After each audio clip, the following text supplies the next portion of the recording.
Hello. Good evening, all of you. Good evening, all of you. Good evening, all of you, beta. Good evening, all of you. Good evening, all of you. Good evening, good evening, good evening. अच्छा, सबसे पहले बताओ, audibility visibility okay है? Audibility visibility में कोई दिक्कत तो नहीं बेटा?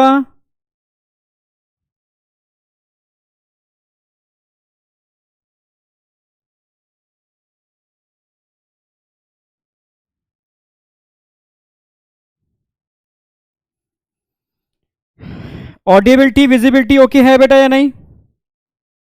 थम थम okay okay okay okay okay okay okay, ठीक है, स्टार्ट करते हैं. चलो, ओके.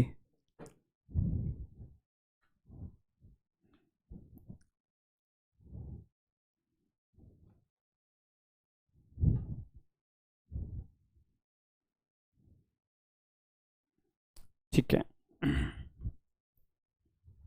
ठीक है.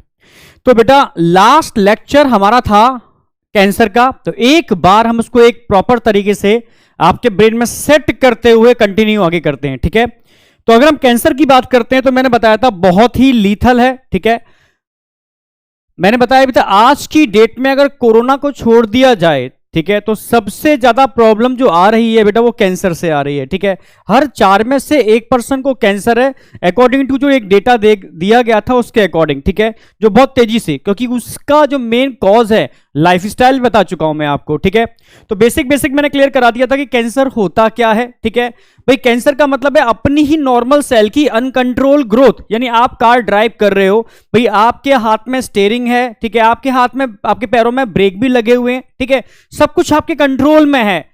जब चाहो आप इसको स्टार्ट कर सकते हो, रन कर सकते हो, स्टॉप करना है स्टॉप कर सकते हो. ठीक है, बट अगर मान लो ब्रेक फेल हो जाते हैं, हैंड ब्रेक अलग हो जाते हैं, स्टीयरिंग टूट जाती है, तो उस कार को कंट्रोल नहीं किया जा सकता.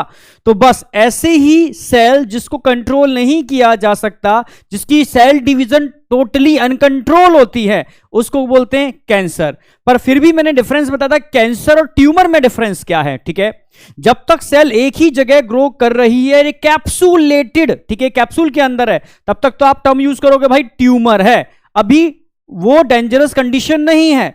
ट्यूमर है वो एक ही जगह है, कंटिन्यू अनकंट्रोल ग्रोथ हो रही है, एक ही जगह है, कैप्सूलेटेड है. ठीक है, इसको बिनाइन ट्यूमर बोलते हैं. बिनाइन का मतलब होता है बहुत घातक नहीं, सिंपल टाइप का, एक जगह ट्रीटमेंट किया जा सकता है, उस पार्ट को कट करके बाहर निकाला जा सकता है. पर मान लो अगर कैप्सूल रप्चर हो गया, ठीक है, ब्रेक हो गया, तो उसके अंदर के जो सेल थे वो बाहर आएंगे. बाहर आएंगे तो आपके फ्लूइड में एंटर कर जाएंगे, और फ्लूइड में एंटर करने का मतलब है उसकी स्प्रेडिंग हो गई. ठीक है, और स्प्रेडिंग होने को बोलते हैं मेटास्टेसिस. मैंने बोला था मेटास्टेसिस, कंफ्यूज मत करना, मेटास्टेसिस, मेटाजेनेसिस, मेटामॉर्फोसिस. समझ रहे ना मेरी बात? तो ये बहुत कॉमन टर्म्स हैं जो काफी कुछ सिमिलर होते हैं और कंफ्यूजन क्रिएट करते हैं, जो हम डिफरेंट चैप्टर में इसको पढ़ाते हैं. ठीक है, तो मेटामॉर्फोसिस तो समझते ही हो ना. ठीक है, मेटास इसको बोलते हैं मेटा.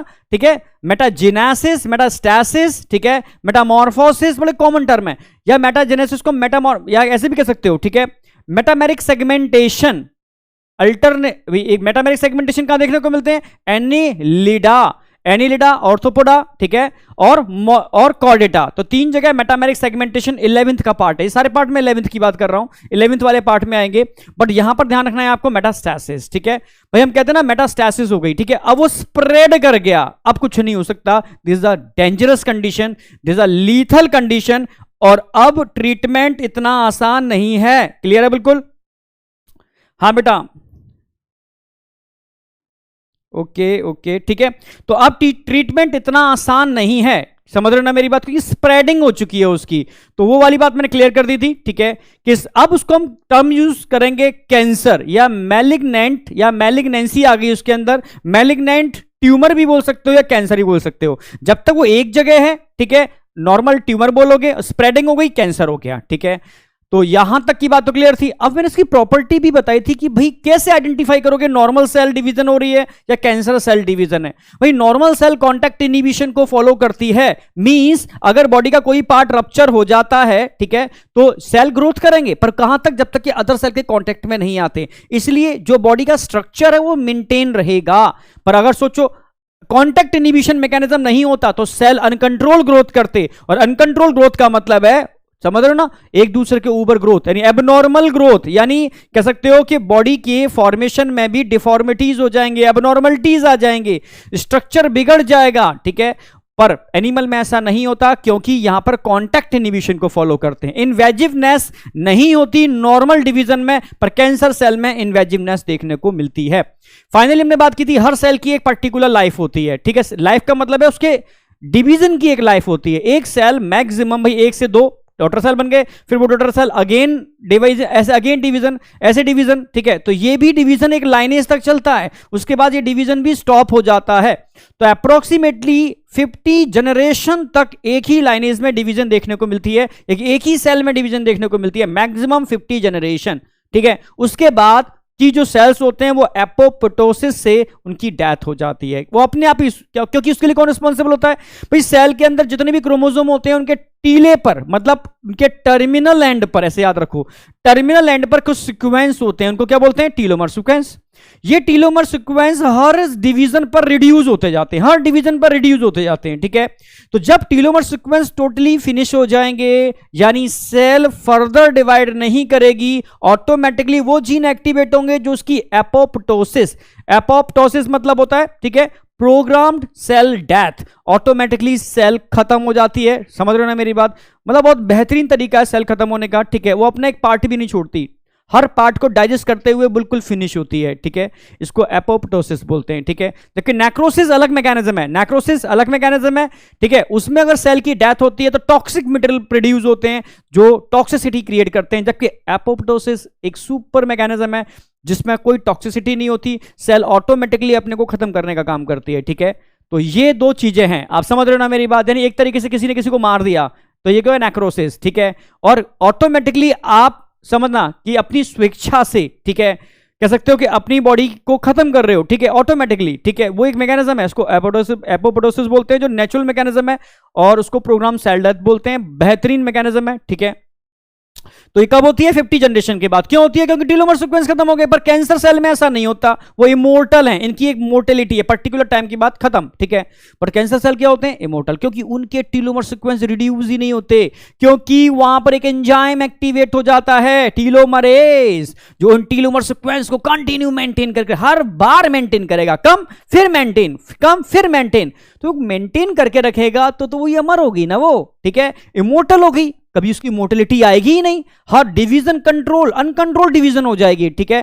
तो ये कुछ मैंने फीचर्स बताए थे आपको नॉर्मल सेल और कैंसर सेल में डिस्टिंग्विश करने के, जो आप अच्छे से आइडेंटिफाई कर सकते हो। चलो ठीक है, ये चारों बातें क्लियर थी। इसके बाद हमने बात की थी कि मान लो एक नॉर्मल सेल है, भाई कार्सिनोजन क्या होते हैं, वो सारे सब्सटेंस, ठीक है, जो एक नॉर्मल सेल को ऑन्कोजेनिक ट्रांसफॉर्मेशन यानी कैंसर में कन्वर्ट करने में कैपेबल होते हैं, ठीक है। तो मैंने बताया था डिफरेंस क्या होता है प्रोटो ऑन्कोजीन और ऑन्कोजीन के अंदर, तभी तो ऑन्कोजेनिक ट्रांसफॉर्मेशन समझोगे। तो मैंने बताया था भी ऑन्कोजीन, ठीक है, कैंसर कॉजिंग जीन होते हैं, पर उनकी इनिशियल फॉर्म होती है, उनको बोलते हैं प्रोटो ऑन्को। तो प्रोटो ऑन्कोजीन क्या होते हैं, आप कहोगे सर प्रोटो ऑन्कोजीन भाई कैंसर प्रोड्यूस करते हैं तो हटा देने चाहिए ना, वो नॉर्मल जीन होते हैं। यानी प्रोटो ऑन्कोजीन नॉर्मल जीन होते हैं जो हमारे सेल की ग्रोथ को, ठीक है, मेंटेन करने के लिए रिस्पॉन्सिबल होते हैं, भाई ग्रोथ रेगुलेशन, ठीक है, उसकी मेटामॉर्फोसिस, सॉरी उसकी मेटाबॉलिज्म, ठीक है, उसके जितने भी मतलब जितनी भी उसकी एक्टिविटीज हैं डिवीजन से रिलेटेड, उन सबको कंट्रोल करने वाले जीन को प्रोटो ऑन्कोजीन बोल सकते हो। अगर उनमें म्यूटेशन हो गया, ठीक है, और सोचो ये अगर उनमें म्यूटेशन हुआ और ऐसा म्यूटेशन हुआ कि वो हाइपर हो गए, ठीक है, हाइपर यानी कैसा, ऐसा कोई म्यूटेशन, कोई ऐसा जीन जो उनको कंट्रोल करता था, उस जीन के अंदर डिफेक्ट होने की वजह से वो अनकंट्रोल हो गए, तो ये फैक्टर्स ज्यादा अमाउंट में रिलीज होंगे, ज्यादा अमाउंट में रिलीज होंगे तो सेल अनकंट्रोल ग्रोथ करना स्टार्ट कर देगी। या सेल की ग्रोथ को रेगुलेट करने वाले फैक्टर भी होते हैं ट्यूमर सप्रेसर जीन, या चेक पॉइंट भी बोल सकते हो। मैंने एक एग्जांपल भी दिया था, ठीक है, जीवन चेक पॉइंट का, P53 जीन का, बहुत बेहतरीन एग्जांपल है, ठीक है। ये एक्चुअल में करता क्या है, जीवन फेज से एस फेज में एंट्री को ब्लॉक कर देता है। क्यों? क्योंकि हर फेज, भाई जीवन फेज से एस फेज में साइकिल तभी एंटर करती है जब साइक्लिन्स, जीवन साइक्लिन्स डीजनरेट कर जाते हैं।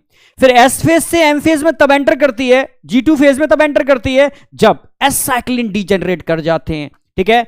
और एम फेज, समझना, G2 फेज से एम फेज में सेल तब एंटर करती है जब G2 साइक्लिन क्या हो जाते हैं, ठीक है, डीजनरेट कर जाते हैं। यानी जब तक उस फेज के साइक्लिन का डीजनरेशन नहीं होगा, सेल नेक्स्ट फेज में एंटर नहीं करेगी। एक सेल साइकिल का पुराना क्वेश्चन भी है कि मानो किसी कल्चर में सेल डिवीजन चल रहा है, ठीक है, वहां पर आपने नॉन डिग्रेडेबल, जिनका ब्रेकडाउन नहीं होता, ऐसे साइक्लिन को ऐड कर दिया, जीवन साइक्लिन को ऐड कर दिया, तो क्या होगा, सेल जीवन फेज में ही अरेस्ट हो जाएगी, ठीक है, सेल आगे नहीं एंटर करेगी। क्यों? क्योंकि जीवन साइक्लिन जब तक ब्रेकडाउन नहीं होंगे, सेल नेक्स्ट फेज में एंटर नहीं करेगी। तो यहां क्या कर रहा है ये P53 जीन, ये P53 जीन P53 प्रोटीन बना रहा है जो इनको बाइंड अप कर देता है, CDK और साइक्लिन्स को बाइंड अप कर देता है। यानी ये जब बाइंड अप रहेंगे तो डीजनरेशन नहीं होगा, ब्रेकडाउन नहीं होगा साइक्लिन्स का, तो सेल नेक्स्ट फेज में एंटर नहीं करेगी और वो जीन एक्टिवेट हो जाएंगे जो उसकी एपोप्टोसिस प्रोग्राम सेल डेथ को इंड्यूस करते हैं। यानी सेल चाहती है अगर मेरे अंदर म्यूटेशन हुआ है और मैं नेक्स्ट जनरेशन के अंदर अनकंट्रोल ग्रोथ करने में कैपेबल हो सकती हूं, तो उससे अच्छा है कि मैं खुद ही सुसाइड कर लूं, ठीक है, अपनी ही डेथ कर लूं, प्रोग्राम सेल डेथ इंड्यूस हो जाती है। तो ऐसे जीन्स को जो ट्यूमर को सप्रेस करके रखते हैं, या चेक पॉइंट्स भी बोल सकते हो इनको, ठीक है, इनका हेल्दी होना बहुत जरूरी है, ठीक है। अगर इनके अंदर म्यूटेशन हो गया तो चेक पॉइंट बिगड़ गया, चेक पॉइंट बिगड़ गया तो समझ रहे हो सेल नेक्स्ट फेज में म्यूटेंट सेल भी एंटर कर सकती है और अनकंट्रोल ग्रोथ हो सकती है। मींस सेल डिवीजन को रेगुलेट करने के लिए, मेंटेन करने के लिए कुछ पॉजिटिव जीन भी होते हैं, कुछ नेगेटिव जीन भी होते हैं। नेगेटिव पॉजिटिव का मतलब है कुछ सेल की ग्रोथ को इंड्यूस करते हैं, कुछ सेल की ग्रोथ को सप्रेस करते हैं, ठीक है। जैसे मैंने कुछ एग्जांपल दिए थे, ठीक है, तो इनमें हमने जो इंड्यूस करने वाले जीन थे उनको नाम दिया प्रोटोऑन्कोजीन। अगर मानो इन जीन के अंदर म्यूटेशन हो जाता है तो ये जीन नॉर्मल जीन ना होकर के ऑन्कोजेनिक ट्रांसफॉर्मेशन यानी ऑन्कोजीन में कन्वर्ट हो जाते हैं। यानी प्रोटोऑन्कोजीन कोई कैंसर कॉजिंग जीन नहीं है, it is a normal gene, ठीक है, जो आपकी सेल की, ठीक है, कह सकते हो कि मेटाबॉलिज्म को, उसकी ग्रोथ को कंट्रोल करने के लिए रिस्पॉन्सिबल है। पर बहुत, समझ रहे ना मेरी बात, अहम भूमिका निभाते हैं, बहुत इंपॉर्टेंट जीन है, ठीक है, जो उसको रेगुलेट करते हैं। तो अगर उनमें गड़बड़ हो जाती है, छेड़छाड़ हो जाती है, तो समझ रहे हो ना, कैंसर हो जाएगा। तो समझ में आया था भाई कैंसर क्यों होता है। प्रोटोऑन्कोजीन, ऑन्कोजीन होते क्या हैं भाई? कार्सिनोजन क्या होते हैं? फिजिकल, बायोलॉजिकल, ठीक है, और केमिकल। 3 टाइप के कार्सिनोजन हो सकते हैं। कोई भी सब्सटेंस जो एक सेल को अनकंट्रोल ग्रोथ के लिए इंड्यूस करता है वो कार्सिनोजन है, ठीक है। फिजिकल, केमिकल और बायोलॉजिकल। बायोलॉजिकल में वायरस होते हैं, ठीक है। केमिकल्स के अंदर डिफरेंट टाइप के chemicals like tobacco, like PVC मैंने बताया था, पॉलीविनाइल क्लोराइड, ठीक है, कैडमियम ऑक्साइड, ठीक है, जो प्रोस्टेट कैंसर कर देता है। इसके अलावा चारकोल, ठीक है, वो भी कैंसर प्रोड्यूसिंग होता है, ठीक है। इसके अलावा बहुत सारी चीजें, ठीक है, बहुत सारी चीजें ऐसी हैं, ठीक है, जो कैंसर कॉजिंग, जैसे आपके सिलेबस में भी है, रेस्पिरेटरी सिस्टम में हम पढ़ाते हैं, ठीक है। एक जैसे इसको बोलते हैं एक तरीके से, ठीक है, एक पाउडर होता है, देखा होगा, एस्बेस्टस। अक्सर का कैरम खेलने के लिए आप यूज करते हो उस पाउडर को, ठीक है, एक नॉर्मल पाउडर चेहरे वाला नहीं, एस्बेस्टर, ठीक है। एस्बेस्टस एक तरीके से सॉफ्ट स्टोन होता है, उसको जब घिस के बनाया जाता है, कोई ना कोई मॉन्यूमेंट्स बनते हैं, तो उसमें उस पाउडर को मतलब निकलता है, तो वो एक एस्बेस्टर है, ठीक है। वो एस्बेस्टस अगर आपके लंग्स में जाएगा तो लंग कैंसर कॉज कर देता है, इट इज डेंजरस, ठीक है। तो ये सब चीजें क्या है, कैंसर कॉजिंग, ठीक है। ऐसा कोई भी केमिकल जो आपके बॉडी को इंड्यूस करता है, भाई PVC आप खा रहे हो, पी रहे हो किसी भी फॉर्म में, ठीक है, लिवर कैंसर होगा, ठीक है। आप स्मोकिंग कर रहे हो तो लंग कैंसर, माउथ कैंसर होगा। एस्बेस्टस लंग्स में जा रहा है, लंग कैंसर होगा। कोल टार है, स्किन कैंसर कर देता है, ठीक है। तो ऐसे बहुत सारे कार्सिनोजेंस आपके एटमॉस्फेयर में डायरेक्टली इनडायरेक्टली जो कैंसर कॉजिंग होते हैं। क्लियर है बिल्कुल? तो ऐसे ही हमने फिजिकल भी एग्जांपल दिए। रेडिएशन आप जानते हो, ठीक है, आयोनिक भी होते हैं और नॉन आयोनिक भी होते हैं। आयोनिक रेडिएशन में होते हैं, आप जानते हो, X rays, gamma rays. Non ionic radiation के अंदर बताया था मैंने आपको, ठीक है, एक स्पेशली अल्ट्रावायलेट रेज। ये सारे कैंसर प्रोड्यूसिंग होते हैं, ठीक है, cancer causing, all are carcinogen. तो आप नॉर्मल सेल को जब भी किसी ऑन्कोजेनिक ट्रांसफॉर्मेशन करते हो तो वो सेल साइज में बढ़ना स्टार्ट हो जाती है, पर जब तक वो कैप्सूलेटेड होती है तब तक आप उस सेल को आप ट्यूमर टर्म यूज करोगे, वो भी बिनाइन ट्यूमर, ठीक है। और उन सेल की खास बात होती है वो ऐसे फैक्टर रिलीज करते हैं जिसको बोलते हैं कि ऐसे फैक्टर जो एंजियोजेनेसिस कराते हैं, यानी अपने अराउंड ब्लड वेसल्स की नंबर को इंक्रीज करते हैं, जैसे कि मैक्सिमम ऑक्सीजन और न्यूट्रिएंट सप्लाई उनको मिल पाए। जब मैक्सिमम मिलेगा तभी तो ग्रोथ कर पाएंगे, जिसकी वजह से जो नॉर्मल सेल थे वो स्टारवेशन, भूखमरी की वजह से मारे जाते हैं। और यही कारण होता है, ये राक्षस बढ़ता जाता है और नॉर्मल सेल घटते जाते हैं, जिसकी वजह से डेथ हो जाती है। ठीक है, तो पूरा मैंने मैकेनिज्म समझाया था कि भाई किस तरीके से मैलिग्नेंट ट्यूमर होता है। ठीक है, पूरी मैकेनिज्म क्लियर थी, यहां तक कोई डाउट नहीं होना चाहिए कि क्या डिफरेंस है नॉर्मल सेल में और कैंसर सेल के अंदर। अब यहां तक बताओ कोई डाउट था? देखो वही है, वही स्टेजेस ऑफ कैंसर। जब स्टेजेस ऑफ कैंसर की बात करते हैं, साहब ने पूछा सर स्टेजेस, भाई इनिशियल स्टेज कैप्सूलेटेड है, कैप्सूल भी एक लिमिटेड अमाउंट में है। ठीक है, फर्स्ट स्टेज है। ठीक है, अभी कैप्सूल बन रहा है। ठीक है, अब इजीली ट्रीटमेंट करा सकते हो। कैप्सूल बहुत बड़ा हो चुका है, यानी कभी भी वो समझ रहे हो ना, रप्चर हो सकता है। अगेन क्रिटिकल स्टेज पर अभी भी कंट्रोल में है, ट्रीटमेंट हो सकता है, सेकंड स्टेज बोल सकते हो। भाई कैप्सूल रप्चर हो गया, ठीक है, रप्चर हो गया तो वो स्प्रेडिंग हो गई। अब ये लास्ट स्टेज, टर्सरी स्टेज है, जिसके अंदर अभी स्प्रेडिंग हुई है। ठीक है भाई, नए कैंसर देखने को नहीं मिल रहे पर स्प्रेडिंग हो चुकी है। देन आफ्टर सम टाइम आपको कई कैंसर देखने को मिल जाएंगे बॉडी में, अलग अलग पार्ट में, क्योंकि बॉडी फ्लूइड से क्या कर जाएंगे, वो अलग अलग पार्ट में माइग्रेट कर जाएंगे। भाई समझ रहे हो, जहां भी माइग्रेट करेंगे वहां एक नया कैंसर बना लेंगे, क्योंकि अनकंट्रोल ग्रोथ उनके पास है ही ना, ऑलरेडी हो ही चुकी है। तो बस ये समझ रहे हो लास्ट स्टेज। ठीक है, अब कुछ हो नहीं सकता, क्योंकि कहां ट्रीटमेंट करोगे। अब ट्रीटमेंट भी किससे करते हैं? ट्रीटमेंट उन टैबलेट से करते हैं जो जिनके साइड इफेक्ट इतने डेंजरस हैं, वो उन कैंसर सेल के साथ साथ अपने नॉर्मल सेल को भी खत्म कर देते हैं। उन रेडिएशन से करते हैं जो कैंसर सेल के साथ साथ नॉर्मल सेल को भी खत्म कर देते हैं। ठीक है, तो ये दोनों ही ट्रीटमेंट बड़े डेंजरस ट्रीटमेंट में, जिससे कि इंसान की अगर नॉर्मल डेथ 20 डेज में होनी है कैंसर की वजह से, तो ट्रीटमेंट की वजह से, ठीक है, 2-4 दिन पहले ही हो जाती है। ठीक है, ये डेंजरस ट्रीट जो अभी इंडिया में ट्रीटमेंट अवेलेबल है। ठीक है, तो इसके लिए डिपेंड करता है, अगर आप यंगर स्टेज में हो तो इनको झेल जाते हैं, तो एक बार को कहीं ना कहीं प्रोबेबिलिटी नजर आती है। वो भी स्टेज डिपेंड करी किस स्टेज में कैंसर है। अगर एज ज्यादा हो चुकी है तो रेडिएशन और कीमोथेरेपी से ही इंसान की डेथ हो जाती है। अगर इम्यून सिस्टम बहुत वीक है, बॉडी बहुत वीक है, ठीक है, और थोड़ा एज ज्यादा है, तो अगे ये ट्रीटमेंट ही खत्म कर देता है इंसान को। ठीक है, तो सीधी सी बात है, कैंसर का बेसिक कंसेप्ट समझ में आया होगा। अब टाइप्स ऑफ कैंसर पे एक क्वेश्चन और बनता है, भाई कैंसर कहां हो रहा है बेटा? 3 टाइप के टिश्यू होते हैं, एक्टोडर्मल, मेसोडर्मल, ठीक है, एंडोडर्मल। ठीक है, तो उसके बेस पर भी आप कैंसर को डिवाइड कर सकते हो, कार्सिनोमा, सार्कोमा, ठीक है, लिम्फोमा। ठीक है, उसको मैं एक ऐड और करूंगा, बस उसके बाद हम आगे बढ़ते हैं।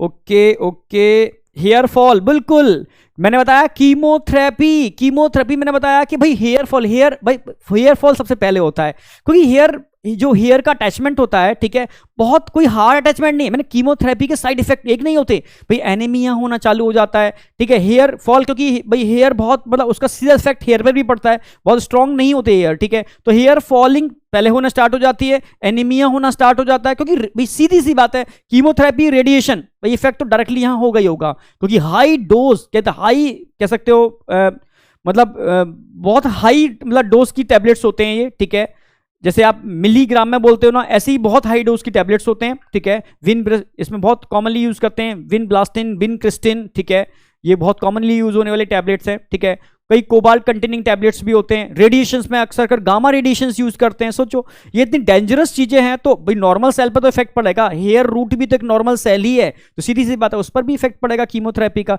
इसलिए हेयर फॉल पहले होना चालू हो जाता है। ठीक है, ओके ओके ओके ओके, ठीक है ठीक है। एनीमिया, बिल्कुल बेटा एनीमिया होता है, बिल्कुल ठीक, बिल्कुल बिल्कुल बिल्कुल। देखो ब्लाइंडनेस तो एक नहीं कह सकते एकदम, पर हाँ एनीमिया तो होता ही है। ठीक है, बिल्कुल बताता हूं। ठीक है, बहुत अच्छी बात पूछी। ठीक है, बच्चों ने पूछा कि sir X rays cause cancer, so how are they used for treatment of cancer. बताऊंगा अभी, सब एक ही चीज बताने वाला हूं ट्रीटमेंट में। ठीक है, कई बच्चे बाबा रामदेव, ठीक है, देखो कभी हमें किसी की, समझ रहे हो ना, इस तरीके से जैसे आप जो कमेंट करते हो ना, ठीक है, हर इंसान अपनी जगह सही है, ठीक है, अपना काम कर रहा है, करने दो। ठीक है, आपको क्या करना है, आप किसको फोकस कर रहे हो, ये आप देखा करो। ठीक है, कौन क्या कर रहा है, भाई दुनिया है, पांचों उंगली एक जैसी नहीं होती। ठीक है, गधे भी हैं, घोड़े भी हैं, अब आप किस कैटेगरी में आते हो, ये आपको डिसाइड करना है। ठीक है, कि आप गधों की कैटेगरी में आते हो, घोड़ों की कैटेगरी में आते हो, जो कर रहा है करने दो। ठीक है, आप क्या कर रहे हो, ठीक है, आपका फोकस कहां है, बस ये ध्यान रखो। ठीक है, इस पर डिसाइड करता है कि आप किस डायरेक्शन में जा रहे हो। ठीक है, ओके ओके, एक ओके बेटा,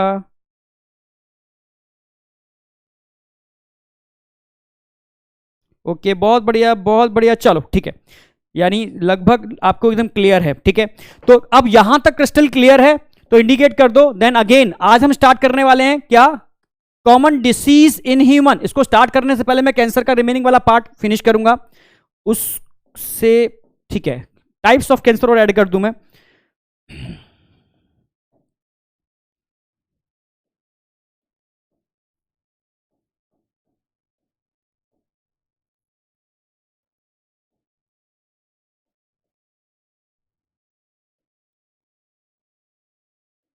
अगर हम कैंसर के टाइप की बात करते हैं तो मैंने अभी बोला इसको 3 टाइप में डिवाइड कर सकते हो। ट्रिक से मैं याद भी करा दूंगा, कुछ है नहीं इसके अंदर। ठीक है, जैसे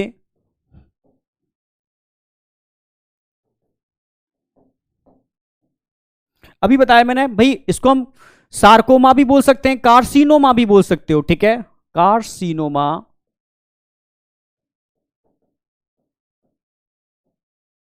कार्सिनोमास, सार्कोमास,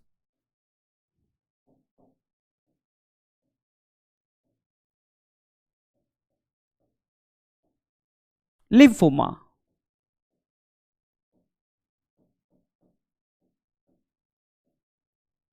देखो कार्सिनोमा, अगर मैं कार्सिनोमा की बात करता हूं, समझना भाई 85% केस जो देखने को मिलते हैं वो हमें देखने को मिलते हैं कार्सिनोमा के। मैक्सिमम केस हमें किसके देखने को मिलते हैं, कार्सिनोमा के। बस ध्यान रखना है आपको, अगेन इंपॉर्टेंट। ठीक है, सबसे ज्यादा कैंसर आपको देखने को मिलेगा कार्सिनोमा।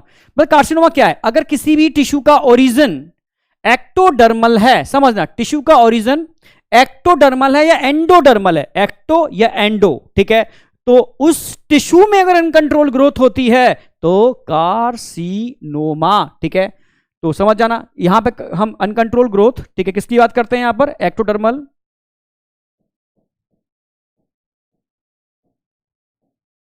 प्लस एंडोडर्मल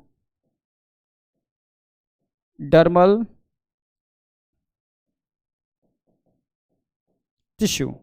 तो एक्टोडर्मल और एंडोडर्मल टिश्यू की बात आती है, ठीक है, इनके अंदर अनकंट्रोल ग्रोथ होती है तो हम बोलेंगे कार्सिनोमा। सार्कोमा का केस आएगा तो ध्यान रखना, बचा कौन सा आपका, मीजोडर्मल, मीजोडर्मल टिश्यू। अगर मीजोडर्मल टिश्यू के अंदर अनकंट्रोल ग्रोथ होती है तो आप टर्म यूज करोगे सार्कोमा। ठीक है, क्योंकि रट्टा नहीं मारना है। जैसे आपसे पूछा जाएगा कि माउथ कैंसर सार्कोमा है, कार्सिनोमा है, बोन कैंसर सार्कोमा है, कार्सिनोमा है, ब्लड कैंसर। ठीक है, तो दिमाग में एक रखनी है कि अगर बात कर रहा है एक्टोडर्मल और एंडोडर्मल, तो ये हमारी गट की बात करते हैं, गट भी एक्टो और एंडो से मिलकर के बनी होती है। तो गट का यानी माउथ का कैंसर, ईसोफेगस कैंसर या एलिमेंट्री कैनाल का कोई भी कैंसर, ठीक है, या आप समझ रहे हो ना मेरी बात, ये सारे कैंसर या स्किन कैंसर, ठीक है, ये सारे के सारे एक्टोडर्मल या एंडोडर्मल टिश्यू से बने होंगे। तो आप बोलोगे क्या है ये सारे के सारे कार्सिनोमास हैं। ठीक है, सारे सारे कार्सिनोमा हैं। सार्कोमा मीजोडर्मल बहुत कम होते हैं। मीजोडर्मल का मतलब समझ गया हो गया, मीजोडर्मल का मतलब है ब्लड, ठीक है, बोन, भाई बोथ आर मीजोडर्मल, या कोई भी कनेक्टिव टिश्यू, ठीक है, ऑल आर मीजोडर्मल। ठीक है, तो यहां पर आप टर्म यूज कर सकते हो मीजोडर्मल में, बहुत सिंपल से हैं, ब्लड हुआ, ठीक है, कनेक्टिव टिश्यू है, इसी का पार्ट हो गया। सीधे मैं एक ही लाइन लिख देता हूं, कनेक्टिव टिश्यू।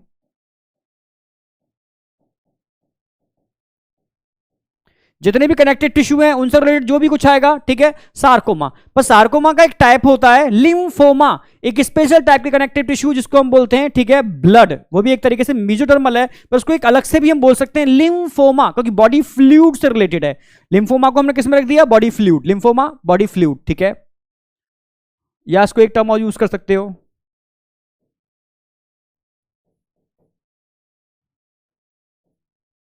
ल्यूकेमिया भी बोल सकते हो उसको। ठीक है, ल्यूकेमिया, ल्यूकीमिया मतलब ब्लड कैंसर, ठीक है, बॉडी फ्लूइड,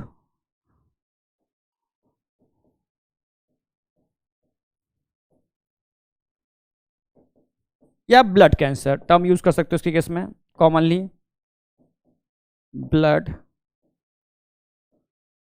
मतलब ब्लड कैंसर की बात करते हैं तो डब्ल्यूबीसी में अनकंट्रोल ग्रोथ मिलेगी आपको। ठीक है, आरबीसी में तो ग्रोथ होती ही नहीं है ना भाई। मैच्योर आरबीसी के अंदर क्या न्यूक्लियस होता है, ठीक है, नहीं होता। जब न्यूक्लियस ही नहीं होगा तो अनकंट्रोल ग्रोथ कैसे कर लेंगे। ठीक है, तो अब रट्टा नहीं मारना है। ठीक है, अगर आपसे पूछेगा कार्सिनोमा तो आंखें बंद कर दिमाग में रखना है भाई, कोई भी टिश्यू एक्टोडर्मल है, कार्सिनोमा। कोई भी टिश्यू एंडोडर्मल है, कार्सिनोमा। मैक्सिमम लोग क्या खाते हैं, टोबैको, ठीक है। टोबैको खाओगे तो क्या होने वाला है आपको, माउथ कैंसर होगा या ईसोफेगस कैंसर होगा, ठीक है। या लंग कैंसर भी, स्मोकिंग कर रहे हो तो लंग कैंसर भी हो सकता है। जहां पर भी एपिथेलियल टिश्यू एक्टोडर्मल, ठीक है, या एंडोडर्मल आ रहे हैं, आंखें बंद करके आपको याद रखना है कार्सिनोमास, और मैक्सिमम यही होते हैं, ठीक है। ब्रेस्ट कैंसर, ठीक है, एपिथेलियल टिश्यू अनकंट्रोल ग्रोथ, ठीक है, कार्सिनोमास। अब लिम्फो सार्कोमा की बात करते हैं तो सार्कोमा मीजोडर्मल, अब आप जानते हो कनेक्टिव टिश्यू मीजोडर्मल होते हैं, ठीक है। तो जहां पर भी मीजोडर्मल होंगे तो सार्कोमा, ठीक है। अपना कोई भी ट्रिक बना सकते हो, एसएम, ठीक है, एसएम या कुछ भी है, बना दूंगा एक ट्रिक और बना दूंगा इसके लिए, ठीक है। एसएम तो एस का मतलब है सार्कोमा, एम का मतलब है मीजोडर्मल, ठीक है। और कार्सिनोमा भाई सीई, मतलब एक्टोडर्मल हो या एंडोडर्मल हो, ठीक है। कार्सिनोमा हमेशा क्या होते हैं, एक्टो एंडो, ई को फॉलो करेंगे। ये भाई एम मतलब मीजोडर्मल। लिम्फोमा इसी का एक टाइप है, यानी ल्यूकेमिया, ठीक है। लिम्फो मतलब डब्ल्यूबीसी, ल्यूकेमिया ब्लड के अंदर ल्यूकोसाइट का काउंट बढ़ जाना, increase WBC count in blood body fluid, it is also called blood cancer. तो टाइप्स ऑफ कैंसर में तो कोई डाउट नहीं होना चाहिए, कोई भी क्वेश्चन आए आप कर पाओगे, ठीक है। तो यहां तक बताओ बेटा, ये तो बेसिक बातें खत्म हो गई कैंसर की। कैंसर से रिलेटेड कोई डाउट नहीं आना चाहिए।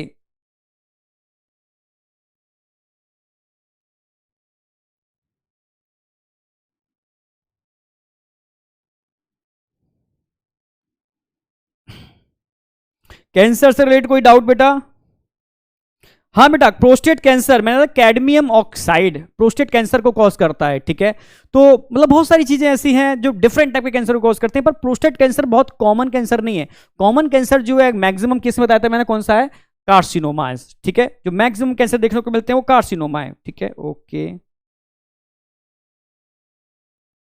नहीं नहीं बेटा, ब्लड कैंसर बहुत देखने को नहीं मिलता, ठीक है। ब्लड कैंसर रेयर में देखने को मिलेगा। अगर आप ध्यान से देखोगे तो आपके आसपास, ठीक है, एपिथेलियल टिश्यू से रिलेटेड स्पेशली कार्सिनोमास देखने को मिलेंगे, यानी माउथ कैंसर देखने को मिलेगा। और लेटेस्ट जो कैंसर देखने को मिल रहा है वो ईसोफेगस, यानी खाने की नली में। क्वेश्चन पूछे भाई, नॉर्मल आप देखना, एक आम इंसान बोलेगा यार कहां कैंसर देखने को मिला उस पेशेंट को, तो आप वो बोलेगा यार उसकी खाने की नली के अंदर कैंसर देखने को मिला, ठीक है। तो ऐसा तुम सुनने को मिलेगा एक आम इंसान से, ठीक है। खाने की नली, समझ जाना वो बात किसी कर रहा है, वो आपके एलिमेंट्री कैनाल की बात कर रहा है, मतलब एक्टोडर्मल और एंडोडर्मल टिश्यू की बात कर रहा है, मतलब वो कार्सिनोमास की बात कर रहा है। तो लेटेस्ट जो कैंसर हो रहे हैं उसके लिए कहीं ना कहीं फूड रिस्पॉन्सिबल है, और लोगों की इरेगुलर डाइट भी है। मैंने बताया भी था, कई जैसे गर्ल्स भी हैं यहां पर, मैं बोल देता हूं सभी को, बॉयज भी हैं, ठीक है। और आगे जाकर के आप कहीं बिजी भी होगे, ठीक है, मतलब आगे और सीनियर हो जाओगे तो अपनी डाइट को, हम कभी लोग क्या करते हैं कि काम को प्रायोरिटी देते हैं, कभी कभी खाने को इरेगुलर कर देते हैं, ठीक है। ऑफिस में देखा मैंने कि ठीक है यार छोड़ देते हैं खाना। तो जब आप, या कुछ लोग डाइटिंग करते हैं, तो डाइटिंग करेंगे और एसिडिटी का अगर शिकार होते हैं वो, ठीक है, आप खाना नहीं खा रहे हो तो अपने टाइम पर एसिड बनना स्टार्ट हो जाएगा, ठीक है। और आप फिर भी खाना नहीं खा रहे हो तो एसिड की बंपिंग होगी। जब एसिड की बंपिंग होगी तो धीरे धीरे ईसोफेगस में अल्सर बनने स्टार्ट हो जाएंगे। तो जिन लोगों को एसिडिटी होती है उनको कुछ ना कुछ खा लेना चाहिए, थोड़ा बहुत कुछ भी। एसिडिटी अगर बहुत लंबे समय तक रहती है तो ईसोफेगल अल्सर क्रिएट कर सकती है, और ये ईसोफेगल अल्सर धीरे धीरे धीरे धीरे, फिर भी आपने ध्यान नहीं दिया तो आगे जाकर के, समझ रहे हो ना मेरी बात, ईसोफेगल कैंसर में, ठीक है, ट्रांसफॉर्म हो सकते हैं। तो ईसोफेगल कैंसर का मेन कॉज ये भी है, ठीक है। हाँ, अगर आपका इम्यून सिस्टम भी वीक हुआ तो बहुत इजीली कैंसर होने की प्रोबेबिलिटी बढ़ जाएगी। आप समझ रहे हो ना मेरी बात? तो यही चीजें समझनी है आपको। चलो ठीक है, ओके ओके ओके ओके। अब बच्चे कहते हैं सर ब्रेन कैंसर, भाई ब्रेन ट्यूमर, अब ब्रेन में न्यूरॉन होते हैं, अब न्यूरॉन के अंदर तो अनकंट्रोल ग्रोथ हो ही नहीं सकती, ठीक है। तो ब्रेन के अंदर क्या होता है भाई, न्यूरॉन जितने होते हैं, ठीक है, लगभग 50% से ज्यादा हमारे ब्रेन के अंदर न्यूरोग्लियल सेल होते हैं, ब्रेन के सपोर्टिंग सेल, ठीक है। तो अक्सर कर ब्रेन ट्यूमर के अंदर ब्रेन के सपोर्टिंग सेल में अनकंट्रोल ग्रोथ होती है, क्योंकि ब्रेन के सपोर्टिंग सेल्स में प्रॉपर डिवीजन होती है, न्यूरॉन्स के अंदर डिवीजन नहीं होती। ये ध्यान रखना, बहुत अच्छा क्वेश्चन पूछा बच्चे ने, बिल्कुल सही।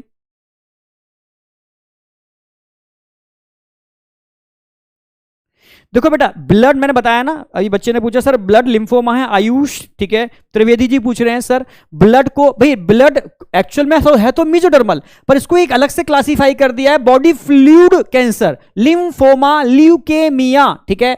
तो स्पेसिफिक में डिवाइड कर दिया है, ठीक है, पर ये भी एक तरीके से स्पेशलाइज्ड कनेक्टिव टिश्यू है। तो ब्लड को छोड़ करके रिमेनिंग सारे के सारे सार्कोमा में आते हैं, और ब्लड को हमने अलग से सेपरेट कर दिया, क्या मतलब, एक समझो कनेक्टिव टिश्यू एक याद करने का ट्रिक है। ब्लड को छोड़ देना, क्योंकि ब्लड को हमने स्पेसिफिकली क्लासिफाई कर दिया है लिम्फोमा में, ठीक है, ल्यूकेमिया के अंदर, ठीक है, और रिमेनिंग को हमने किसमें कंक्लूड कर दिया, जो ऑल आर मेसोडर्मल जो ओरिजिन होंगे सार्कोमा, और जिनका ओरिजिन एक्टो और एंडोडर्मल होगा कार्सिनोमा। अब तो कोई कंफ्यूजन होना ही नहीं चाहिए। ओके बेटा आगे बढ़ते हैं। बिल्कुल सही बोला, ठीक है, दिलीप पटेल जी बोल रहे हैं फिल्मों में मिलेगा ब्लड कैंसर। बिल्कुल सही है, फिल्मों में तो कुछ भी दिखा सकते हैं, ठीक है। रियल लाइफ में ब्लड कैंसर के केस बहुत कम देखने को मिलते हैं। मैक्सिमम आपको गट कैंसर देखने को मिल रहा है आज की डेट में, ठीक है। गट कैंसर, आपकी एलिमेंट्री किनाल का कैंसर सबसे ज्यादा देखने को मिल रहा है। अगर आप मेरी बात मानो या ना मानो, आप खुद ट्राई कर लेना। आपके आसपास अगर कहीं भी कैंसर की इंफॉर्मेशन मिलेगी, उसको कैंसर तो पूछना कहां पर है कैंसर, ठीक है। तो कहीं ना कहीं गट यानी गॉल ब्लैडर, गट का पार्ट हो गया, लिवर, गॉल ब्लैडर, ठीक है, या एलिमेंट्री कैनाल, ईसोफेगस, यानी इस ट्रैक का अंदर कहीं पर भी, माउथ से लेकर के एनल, इस कैनाल, ये ट्रक, इस पूरा ट्रैक, उस ट्रैक से रिलेटेड ग्लैंड्स, समझ रहे ना मेरी बात। स्पेशली गॉल ब्लैडर कैंसर बहुत देखने को मिल रहा है, माउथ कैंसर देखने को मिल रहा है, ईसोफेगल कैंसर। तो ये वाला पार्ट जो है ना, यहां कैंसर सबसे ज्यादा देखने को मिल रहा है। आप खुद ट्राई करो, आपको समझ में आ जाएगा, ठीक है। क्योंकि मैं तो खैर ऑलरेडी जुड़ा हुआ हूं, ठीक है, बहुत सारे मेडिकल चीजों से, तो मुझे पता है कि कहाँ क्या चीज देखने को मिल रही है सर, ठीक है। यहां तक क्लियर है? ओके ओके ओके ओके बेटा, ब्लड कैंसर समझ में आ गया। ब्लड कैंसर का मतलब है भाई अनकंट्रोल ग्रोथ उन सेल्स में जो ल्यूकोसाइट्स को बना रहे हैं, ठीक है। तो ल्यूकोसाइट्स अगर बनते हैं तो ल्यूकोसाइट के पास तो न्यूक्लियस है ना, वो तो डिवाइड करते हैं, तो उनके अंदर अनकंट्रोल ग्रोथ होगी तो उसको ब्लड कैंसर बोल देंगे। डब्ल्यूबीसी काउंट बढ़ जाएगा, ठीक है, और डब्ल्यूबीसी काउंट अगर बढ़ रहा है, नॉर्मल से ज्यादा हो रहा है, तो भाई ये भी तो डेंजरस कंडीशन है, क्योंकि ब्लड में डब्ल्यूबीसी काउंट नॉर्मल होना चाहिए कितना भाई, अप्रोक्सीमेटली 7000 के आसपास, ठीक है, यानी कैसे तो 6 से लेकर के 8000 पर MM³ के मिड में होना चाहिए, लगभग 7000, इतना से ज्यादा हो रहा है। तो ये दो चीजें इंडिकेट करता है, या तो कोई इन्फेक्शन है, ठीक है, या कैंसर है, ठीक है। तो कैंसर जब अनकंट्रोल हो जाएगा, डब्ल्यूबीसी काउंट कंट्रोल ही नहीं हो रहे हैं, बढ़ते ही जा रहे हैं, बढ़ते ही जा रहे हैं, दिस इज ब्लड कैंसर। तो ब्लड रिप्लेसमेंट करना पड़ता है इसके केस के अंदर, तो पता ही है आपको, ठीक है। चलो चलो ठीक है, आपके क्वेश्चन तो इतने सारे हैं, ठीक है। यहां तक मैंने सारी बातें बता दी हैं, आपके काम के रिलेटेड सारी बातें, कुछ भी बचा नहीं। आगे बढ़ते हैं। कॉज ऑफ कैंसर, भाई मैंने बताया, ये तो बता चुका हूं मैं, कॉज ऑफ कैंसर जैसे, ठीक है, अभी मैंने बताया कि फिजिकल कार्सिनोजन भी हो सकते हैं, केमिकल कार्सिनोजन भी हो सकते हैं, और ठीक है बायोलॉजिकल कार्सिनोजन भी हो सकते हैं, ठीक है। अगर बायोलॉजिकल की बात करते हैं तो ध्यान हो, मैंने एसटीडी पढ़ाया था, सेक्सुअली ट्रांसमिटेड डिसीज। तो सेक्सुअली ट्रांसमिटेड डिसीज में human papilloma virus, human papilloma virus, ये दे रखा है हमने, human papilloma virus, genital warts. Genital warts क्या थे? कैंसर ही तो थे, ठीक है, जो जेनिटल पार्ट पर छोटे छोटे मस्से निकल आते हैं, भाई मस्सा भी कैंसर ही है, अनकंट्रोल ग्रोथ है तभी तो ये निकल रहा है, ठीक है। आपकी नॉर्मल सेल से अलग है, अनकंट्रोल ग्रोथ हो रही है, तो उसको भी क्या बोलते हैं? कैंसर।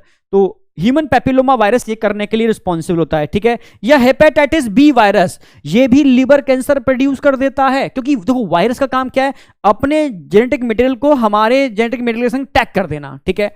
और गलती से उन्होंने उन जीन को छेड़ा, भाई जीन को छेड़ने का काम करते हैं, उन जीन को छेड़ा जो प्रोटोऑन्को जीन है, तो ऑन्कोजेनिक ट्रांसफॉर्मेशन हो जाएगी ना। यानी वायरस वो ऑर्गेनिज्म है जो उन जीन को छेड़ सकते हैं जो प्रोटोऑन्को जीन है, तो अगर वो जीन गड़बड़ होंगे तो अनकंट्रोल ग्रोथ होने की प्रोबेबिलिटी है, तो उनको बोलते हैं बायोलॉजिकल एजेंट, ठीक है।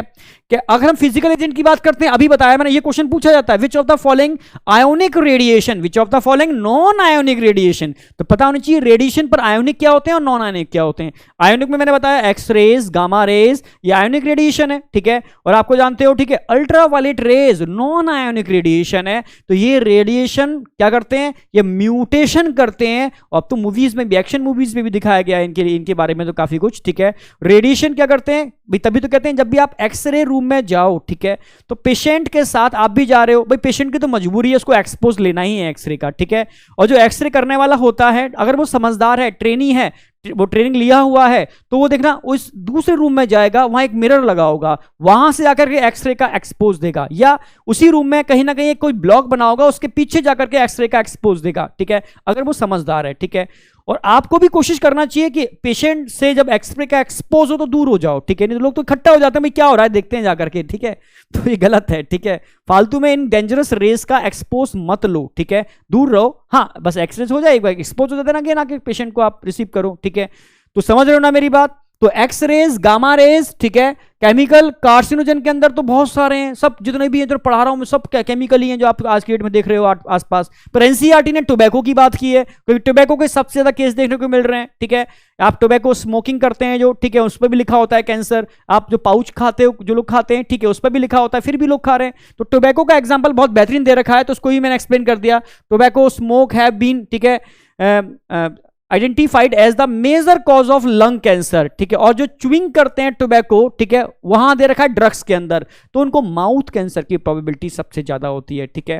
तो ये मैंने देखा भी है कि कई गांव ऐसे देखे हैं मैंने जहां के लोग बहुत ज्यादा, भाई ग्रामीण क्षेत्र में तो देखा होता है ना कि वहां एक दूसरे को देख करके लोग बहुत तेजी से, छोटा गांव होता है, बहुत तेजी से फैल जाता है मामला। शहरों में तो लोग खाते ही हैं, ठीक है, वहां तो खैर गंदगी है ही, बट ग्रामीण क्षेत्र बहुत साफ सुथरे थे, धीरे धीरे वहां पर भी ये चीजें आती जा रही हैं, ठीक है।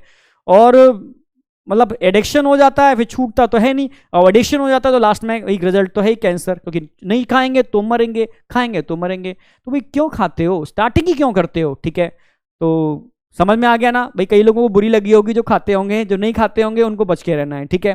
तो केमिकल कार्सिनोजन की बात करते हैं, ठीक है। कार्सिनोजन जो कैंसर प्रोड्यूसिंग होते हैं, टोबैको, अभी बताया मैंने, पीवीसी भी, ठीक है, मैंने बताया कभी भी माइक्रोवेव्स के अंदर, ठीक है, पीवीसी से बने हुए, ठीक है, चाहे वो कितना भी कंपनी कहे कि यार बहुत कॉस्टली है, ठीक है, कहीं ना कहीं उसमें प्लास्टिक अगर यूज हुई है तो माइक्रोवेव में आप यूज मत करो, ठीक है, ऐसे बर्तनों को, उसमें फूड रखा हुआ।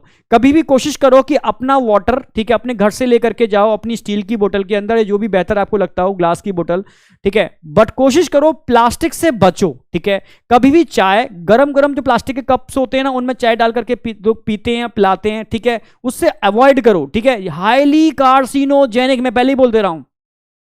मार्केट में आप जब भी रेडीमेड, जब नहीं जाते हैं कि भाई खाना पैक कर दो, तो एक प्लास्टिक के, गंदी प्लास्टिक के बाउल्स होते हैं जो ढक्कन वाले होते हैं, उसमें गरम गरम जब आपकी, ठीक है, सब्जी या जो भी आप डालते हो उसके अंदर, तो समझ जैसे ही गर्म चीज में पड़ती है तो वो टॉक्सिन निकल के कहां जाते हैं, आपके फूड के अंदर, और आप चाव से खाते हो, ठीक है। कभी कभार की बात अलग है, मजबूरी है, क्या करें, ठीक है, बट कोशिश करो इसको कम से कम यूटिलाइज करो। भाई मजबूरी है तो एक बात अलग है, अब रूटीनली आप वो काम कर रहे हो तो यार डेंजरस है, ठीक है। बस मैं ये कहूंगा कि कहीं से भी किसी भी तरीके से बॉडी के अंदर अगर पीवीसी से कनेक्टेड फूड एंटर कर रहा है, polyvinyl chloride, dangerous, cancer causing, ये मैं भी बोल रहा हूं, WHO भी बोल रहा है, और अच्छे डॉक्टर्स ये वाली बात बोलते हैं कि बचो इससे बेटा, ठीक है। तो समझ में आ गया होगा। और डिब्बे बंद जितनी भी चीजें होती हैं, जो पैकिंग में आती हैं फूड मटेरियल, ठीक है, उसको अगर आप रूटीन में खा रहे हो, this is dangerous, cancer causing, और न्यू जनरेशंस को कैंसर हो रहा है, बच्चों को कैंसर हो रहा है। टीवी में एक एड भी आना स्टार्ट हो गया है, एक कैंसर का, बच्चे को, ठीक है, कैंसर हो जाता है, यही उसमें टीवी में जो एड आते हैं, ठीक है, उस एड को देख करके बच्चे क्या होते हैं, मतलब भाई बच्चे तो बच्चे हैं, जिद करते हैं, पेरेंट्स तो भाई पेरेंट्स ही होते हैं, बच्चे की जिद है तो वो ला करके जैम भी देंगे, ला करके उनको जो भी टॉफी, जो भी चाहते हैं बच्चे, ठीक है, वो देंगे उनको ला करके, ठीक है। पर उनमें कुछ लोग ऐसे भी होते हैं जो इनके जो पैरामीटर्स होते हैं उसको मेंटेन नहीं करते, ठीक है। अदर कंट्रीज में मेंटेन होते हैं पर इंडिया के अंदर मेंटेन नहीं हो पाते, ठीक है, जो भी कुछ है, मैं इसके पीछे की बैकग्राउंड ही अलग है, ठीक है। तो वहां पर ये कार्सिनोजन कैंसर प्रोड्यूस करते हैं। बस यही ध्यान रखना है कि अवॉइड करो, जितना हो नेचुरल फूड से जुड़ो, ठीक है, जितना हो खुद प्रिपेयर करो, ठीक है। मैंने बोला मजबूरी है वो बात अलग है, ठीक है, पर भाई हर किसी का समाधान यानी कह सकते हो उसका अल्टरनेटिव होता है, अगर आप चाहोगे तो। अगर आप कौन चाहे यार जो आ रहा है आने दो, ठीक है, वो एक बात अलग है, ठीक है। तो और अगर फिर भी मजबूरी है तो मैंने बोला क्या करना है, आपको अपने इम्यून सिस्टम को एक्टिवेटेड रखना है, प्रॉपर एक्सरसाइज, प्रॉपर, ठीक है, ब्रीदिंग एक्सरसाइज, ठीक है, और प्रॉपर जो ऐसे भी मैंने बताया इम्यून सिस्टम बूस्टर होते हैं लाइक ग्लोए, जो आप नेशनल उसमें आ गया है, ठीक है। जो इसके अलावा अगर आप बात करते हैं तो आप बहुत सारे, जैसे हल्दी मैंने बताया था बहुत बेहतरीन है, ठीक है, इम्यून सिस्टम बूस्टर का काम करती है, इसमें कुरकुमिन होती है जो आपके कह सकते हो टी लिम्फोसाइट और नेचुरल किलर सेल की अमाउंट को बढ़ाने का काम करती है। और एक्सरसाइज जरूरी है, कॉम्बिनेशन अगर बैठेगा तो 100% आपका इम्यून सिस्टम बूस्ट होगा, ठीक है। तो इसको कोशिश कर सकते हो, और ये बहुत एक जरूरी इंफॉर्मेशन है जो मुझे आप तक पहुंचानी थी कि बेटा करना है, ठीक है, और कैंसर से बचना है, क्योंकि कैंसर बहुत तेजी से बढ़ रहा है और एक एज पर आकर के किसी ना कोई इससे इन्फेक्ट हो रहा है, ठीक है। चलो, तो फिजिकल, केमिकल, बायोलॉजिकल एजेंट क्या होते हैं समझ में आ गया, इन सबको हम कार्सिनोजन टर्म यूज करते हैं। Cancer detection and diagnosis. भाई कैंसर को डिटेक्ट करने के लिए क्या क्या तरीके हैं, ठीक है भाई। एक तरीका तो क्या है भाई, एक्सरेज। भाई पहले एक्सरेज के थ्रू किया तो ये देखा अनकंट्रोल ग्रोथ हो रही है, कहीं एक एबनॉर्मल ग्रोथ दिख रही है, एक तो तरीका ये है, ठीक है, आपने एक्सरेज यूज कर ली, ठीक है, कैंसर डिटेक्शन, ठीक है। एक तो रेडियोग्राफी, बिल्कुल एक्सरेज यूज कर लिया आपने रेडियोग्राफी से, ठीक है। एक बायोप्सी एंड हिस्टोपैथोलॉजिकल स्टडी, ये मैं बताऊंगा अभी, ठीक है। पहला समझो, रेडियोग्राफी कर लिया आपने। एक इसके अलावा क्या कर सकते हैं, अगर आपको बॉडी का 3D इमेज बनानी है तो कंप्यूटर टोमोग्राफी भी कर सकते हो।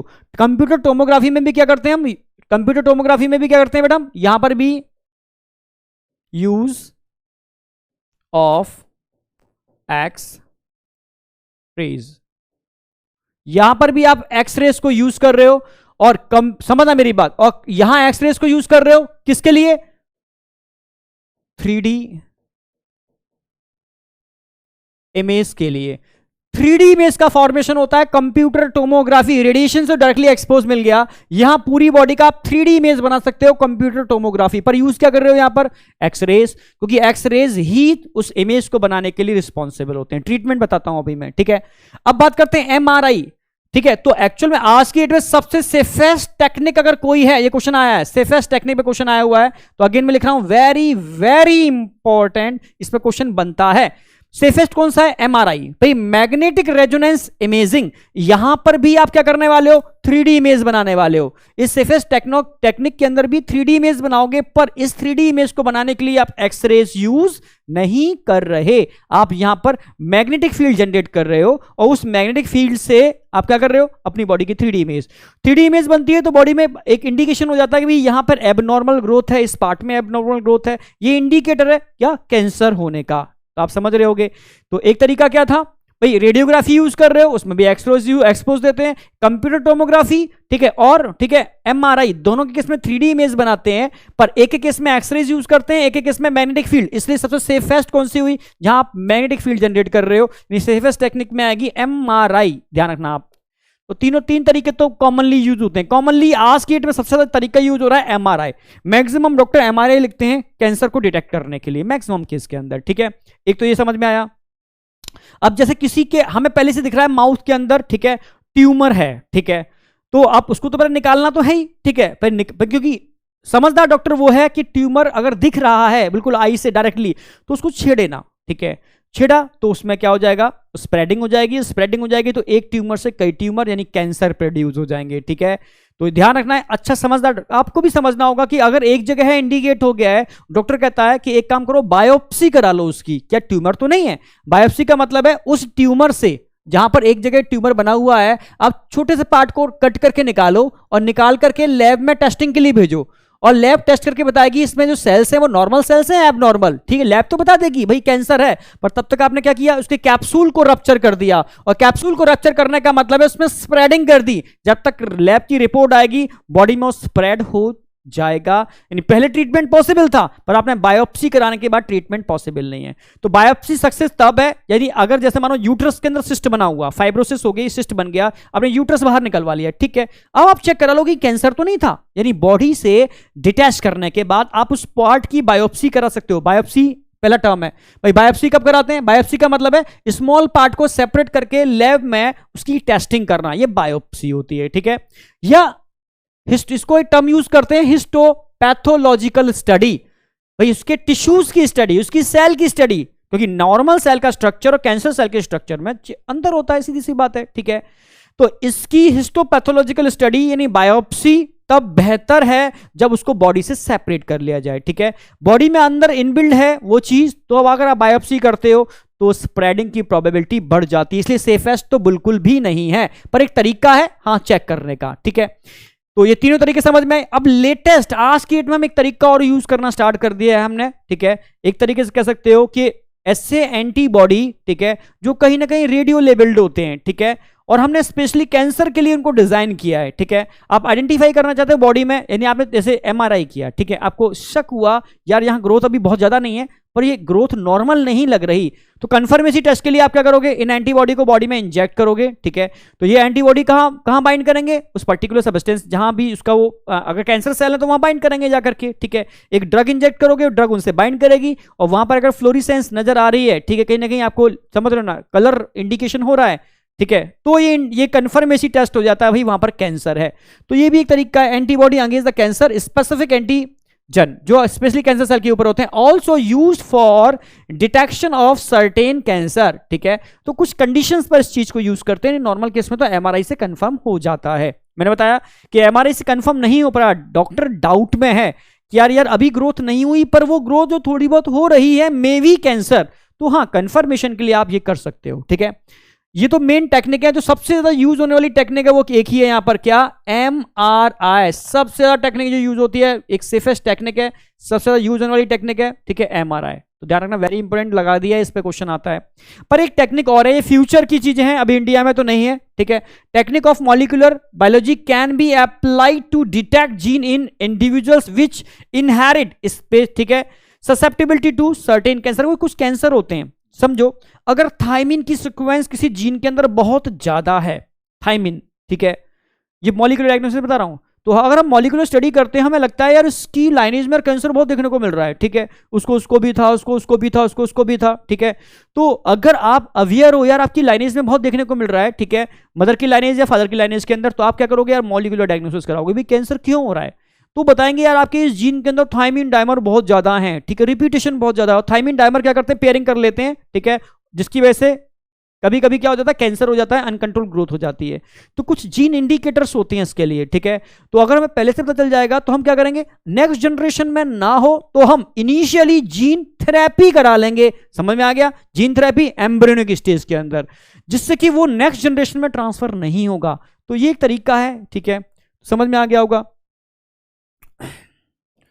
तो ये बेटा वो बस इसमें काम की तो एक ही है, एमआरआई। ठीक है, कंप्यूटर टोमोग्राफी में एक्सरेज यूज होते हैं, तो इसलिए आज के डेट में उसको लोग नहीं करते। एमआरआई सही मायने में ये है। ठीक है, और अच्छा मान लो अगर आपके बॉडी फ्लूइड में स्प्रेडिंग हो चुकी है, फैल चुका है, तो हम भाई स्लाइड बना लेते हैं, वो हिस्टोपैथोलॉजिकल स्टडी कर लेते हैं। ठीक है, पहला वाला है। ठीक है, जैसे आपको पता चल गया कि हाँ स्प्रेडिंग हो गई, तो डॉक्टर क्या करेगा, पता करने के लिए कैंसर एक जगह था, क्या बॉडी में इसकी स्प्रेडिंग हुई या नहीं हुई, तो आपका बॉडी फ्लूइड सक करेगा, स्लाइड पर रखेगा, स्टेनिंग करेगा, माइक्रोस्कोप पर देखेगा, अगर कैंसर सेल देखने को मिल रहे हैं उसके अंदर, स्प्रेडिंग हो चुकी है भाई। ठीक है, कैंसर सेल देखने को नहीं मिल रहे, 2-3 जगह से रैंडमली सैंपलिंग की होगी, अगर कैंसर सेल देखने को नहीं मिल रहे, मींस अभी स्प्रेडिंग नहीं हुई, मींस वो एक ही जगह है, मींस वो ट्यूमर फॉर्म में है, मींस अभी कैंसर में कन्वर्ट नहीं हुआ, मींस इनिशियल स्टेज है, आप ट्रीटमेंट कर सकते हो। ठीक है, तो हिस्टोपैथोलॉजिकल कर सकते हो उसकी। तो बेसिक समझ में आया होगा, कैंसर डिटेक्शन एंड डायग्नोसिस, भाई कैसे डिटेक्ट करते हैं और कैसे इसकी डायग्नोसिस करते हैं। तो यहां तक बेटा कोई डाउट नहीं होना चाहिए। हाँ बेटा, यहां तक बताओ कोई डाउट है। देखो बच्चे फालतू की चैटिंग में लगे रहते हैं। ठीक है, मैं कह रहा हूं ना कि यार अपने टारगेट को गोल बनाओ। ठीक है, फालतू चैटिंग मत किया करो बस, फिर तो मैं अगर फालतू चैटिंग मिलेगी ना तो मैं देखना ही बंद कर दूंगा, उठाकर एक कोने में रखूंगा। ठीक है, एक तरफ से जैसे नहीं आपको मिलता है जो, उसी तरीके से होगा। 3D बिल्कुल सही। अच्छा ये पूछना चाह रहा है, ठीक है। देखो बेटा, ट्रीटमेंट मैं बता रहा हूँ, ट्रीटमेंट में पढ़ाया नहीं है आपको, आप ट्रीटमेंट पहले बात करने लगे। Third stage, second stage treatment क्या है समझाता हूँ अभी। प्रशांत बेटा अभी 1 मिनट रुको, समझा रहा हूँ ये वाली बात तो मैं आगे। ओके, नहीं चॉकलेट कार्सिनोजेनिक नहीं होते, ठीक है, पर लिमिट से ज्यादा कोई भी चीज खाते हो तो वो डेंजरस हो सकती है, क्योंकि हर फूड प्रोडक्ट में कहीं ना कहीं प्रिजर्वेटिव पड़ते हैं, ये आप जानते हो। ठीक है, तभी वो लंबे टाइम तक सरवाइव कर सकता है, ये कॉमन सी बात है। वो शुगर है, शुगर भाई आप सीधी सी बात है, कांटेक्ट में आएगी, कहीं ना कहीं कंटामिनेशन होगा तो ग्रोथ करेंगे माइक्रो ऑर्गेनिज्म। तो ऐसा ना हो तो इसलिए कंपनीज उसके अंदर कहीं ना कहीं प्रिजर्वेटिव डालते हैं, ये आपको पता है। तो ये मैं बार बार समझाने की जरूरत नहीं है, चाहे कोई भी ऐसा फूड है, ठीक है, आप लिमिट से ज्यादा लेते हो, थोड़ा बहुत लेते हो, कोई दिक्कत नहीं है, इतना तो बॉडी का इम्यून सिस्टम होता ही है। आप एक्सरसाइज करते हो, घूमते हो, अच्छी चीजें खाते हो, तो इम्यून सिस्टम है, आप प्रोटेक्टेड रहते हो। पर आप बहुत ज्यादा खा रहे हो, ठीक है, उधर एक्सरसाइज आपकी नहीं चल रही, ठीक है, उधर आप समझ रहे हो स्ट्रेस में भी हो, इम्यून सिस्टम सप्रेस है, तो कैंसर हो ही जाएगा ना। तो बस मैं ये कहना चाह रहा हूं, थोड़ा समझो, दिमाग लगाओ उसके अंदर। ठीक है, ठीक है, ठीक है, डायमंड क्लियर हो गया। ओके ओके ओके ओके, ठीक है, चलो क्या पूछा, चलो यहां तक की बात क्लियर है। बस क्वेश्चन आता है सेफेस्ट टेक्निक कौन है ट्रीटमेंट में, क्या है। अब ट्रीटमेंट तो गिने चुने ट्रीटमेंट है, इंडिया के अंदर ट्रीटमेंट है भी तो नहीं कैंसर का। ठीक है, एक तो क्या है, जैसे मैंने बताया, जब तक ट्यूमर फॉर्म में है, जैसे देखा होगा माउथ के अंदर ट्यूमर बन गया किसी की, भाई गुटखा तम्बाकू खाता था, टोबैको च्युइंग, तो माउथ में कैंसर हो गया तो उस वाले पार्ट को निकाल दिया जाएगा, पूरा पूरा पार्ट निकाल दिया जाएगा, तो सर्जरी। ईसोफेगस में कैंसर हुआ, अगर इनिशियल स्टेज में है तो ईसोफेगस के वाले पार्ट को क्या कर देंगे, कट करके बाहर निकाल देंगे सावधानी से, ठीक है। तो सर्जरी एक ट्रीटमेंट है। किसी भी पार्ट में जिसको निकालने से बॉडी पर ज्यादा इफेक्ट ना आए, ठीक है, इफेक्ट तो आएगा पर बहुत ज्यादा ना आए, बॉडी सर्वाइव कर पाए आगे, ठीक है, सेफेस्ट कंडीशन के अंदर, तो उस पार्ट को निकालना बेहतर है। यूट्रस में बहुत कॉमन है फीमेल्स के अंदर लेटेस्ट जो है देखने को मिल रहा है, यूट्रस में सिस्ट का फॉर्मेशन, ठीक है, या फाइब्रोसिस का होता है ना, वो आगे कैंसर में कन्वर्ट हो जाता है, तो डॉक्टर पूरा यूट्रस ही बाहर निकाल देता है, यूट्रस विद ओवरी बाहर, ठीक है। तो ये भी तरीका है, मतलब सीधी सी बात है, इसको बोलते हैं सर्जरी। सर्जरी से उस पार्ट को इनिशियल फेज में ही बॉडी से डिटैच कर देना। तो पर इनिशियल फेज में, फर्स्ट स्टेज इनिशियल फेज में एक तरीका तो ये है, ठीक है। अगर निकाला नहीं जा सकता, मान लो उसको निकालने से ह्यूमन की डेथ हो जाएगी, उस पार्ट को निकालने से, तो ट्रीटमेंट क्या है भाई, उस पार्ट में अगर इनिशियल फेज है तो आप कीमोथेरेपी भी दे सकते हो, यानी कुछ टैबलेट्स, ठीक है, और ड्रग्स कहते हैं जिनको, और साथ में आप रेडिएशन भी दे सकते हो, पर शर्त है उस बॉडी में ताकत इतनी होनी चाहिए कि झेल पाए इसको। बॉडी वीक है तो बॉडी उसी से खत्म हो जाएगी, ठीक है, सीधी सी बात है, ठीक है। तो सर्जरी तो मेन ट्रीटमेंट है ही। अब बात करते हैं रेडिएशन। अगर मैं रेडिएशन की बात करता हूं तो गामा रेडिएशन, गामा जैसी रेडिएशन यूज करते हैं यहां पर। आपको सर गामा रेडिएशन तो कैंसर कॉजिंग होते हैं, तो कैंसर को भाई ट्रीट करने में कैसे यूज कर रहे हैं अब मैं बताता हूं। तो कैंसर सेल क्या करते हैं भाई, सेल तो वही है पर एक गलती करते हैं, बहुत तेजी से डिवीजन होती है, तो स्पिंडल फाइबर तेजी से बनते हैं, ठीक है। स्पिंडल फाइबर का फॉर्मेशन बहुत तेजी से होता है, और जहां हर काम बहुत तेजी से होता है तो वहां दुर्घटना होने की प्रोबेबिलिटी ज्यादा होती है, ठीक है, मिस्टेक होने की प्रोबेबिलिटी ज्यादा होती है, ठीक है। तभी तो हम कहते हैं भाई आराम से चलो, हड़बड़ी मत मचाओ, ठीक है। तो स्पिंडल फाइबर जब तेजी से बनते हैं और अचानक से एक्सरे से गामा रेस का एक्सपोज दोगे आप, तो गामा रेस के एक्सपोज से वो स्पिंडल फाइबर ब्रेक हो जाते हैं, ठीक है, यानी सेल का डिवीजन धीरे धीरे रुक जाता है। तो गामा रेज तेजी से डिवाइड करते हुए सेल के स्पिंडल फाइबर को ब्रेक करने के लिए रिस्पॉन्सिबल होते हैं। आप समझ रहे ना मेरी बात।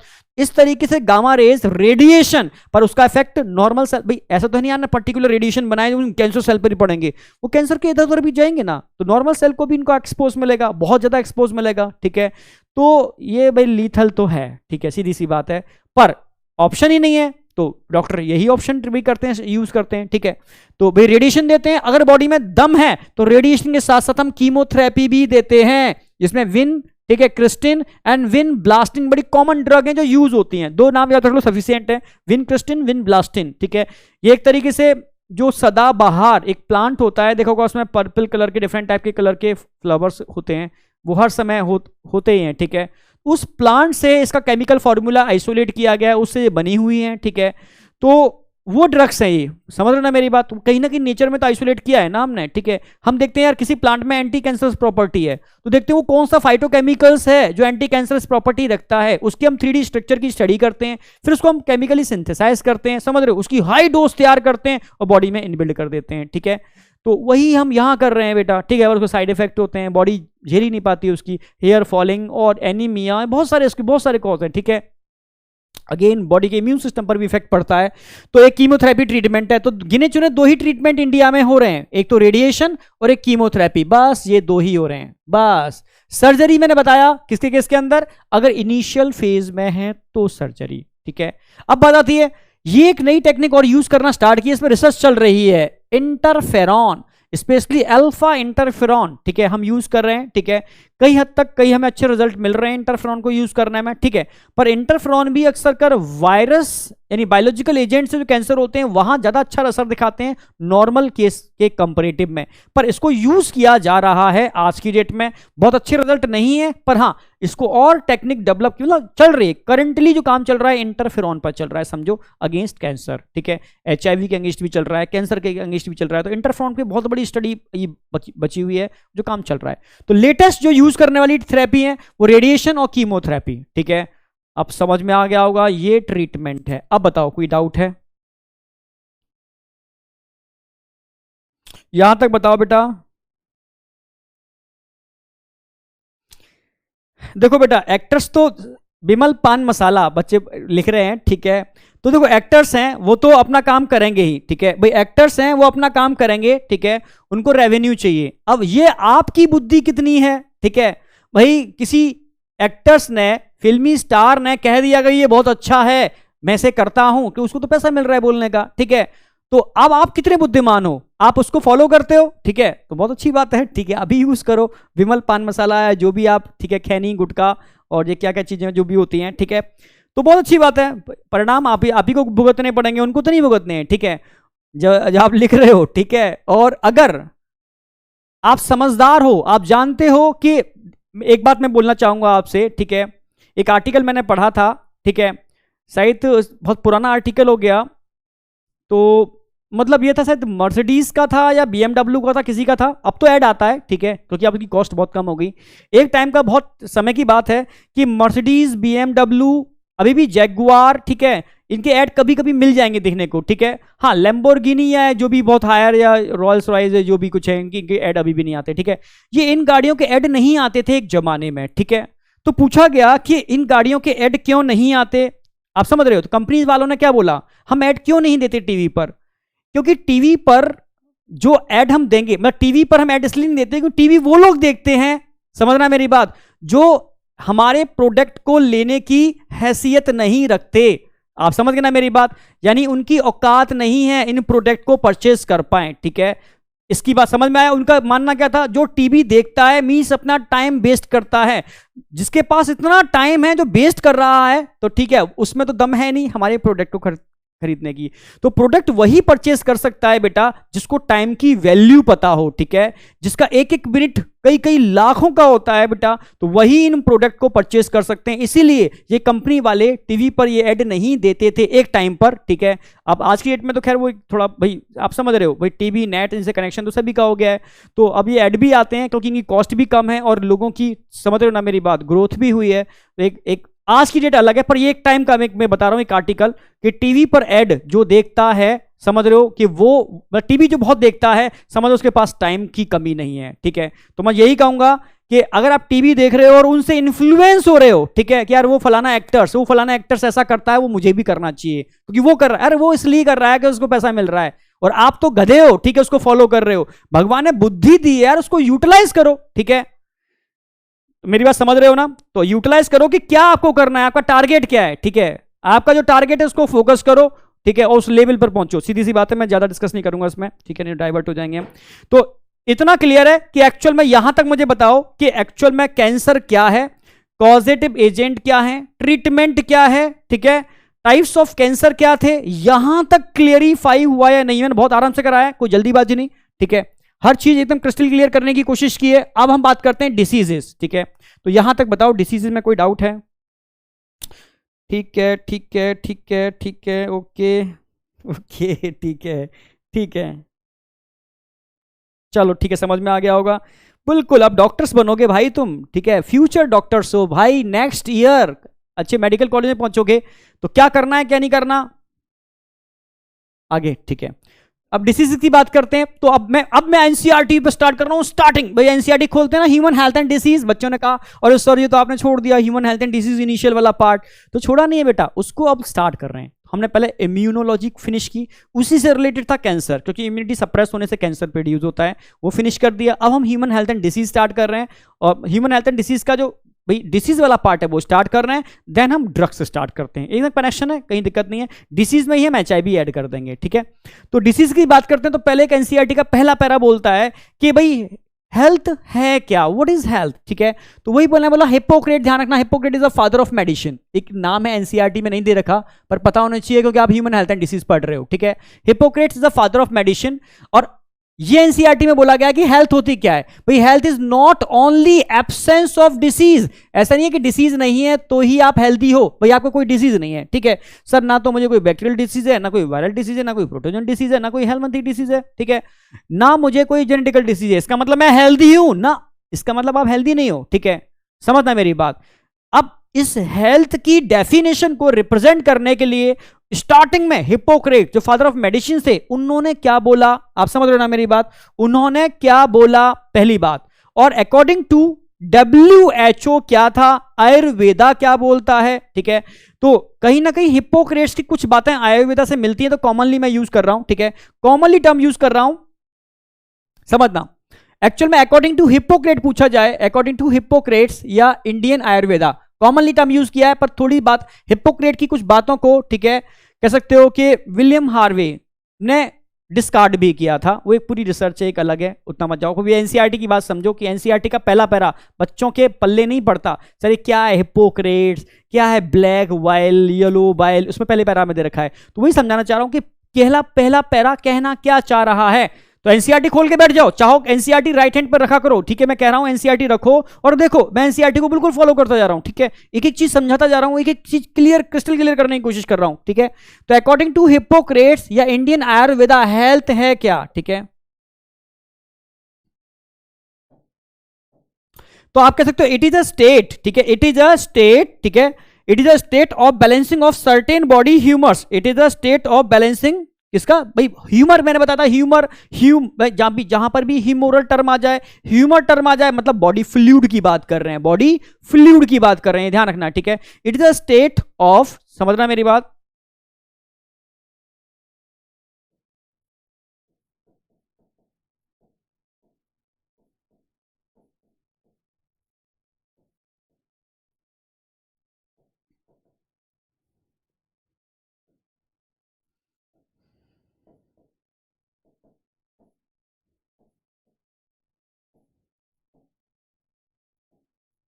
Certain body humours. अब ह्यूमर्स का मतलब है, देखो जहां भी ह्यूमर टर्म आएगा मतलब फ्लूइड की बात कर रहे हैं, बॉडी फ्लूइड, बॉडी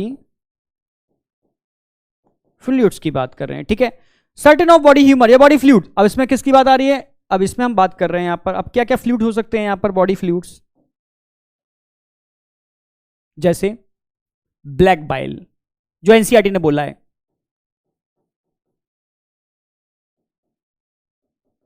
जैसे येलो बाइल,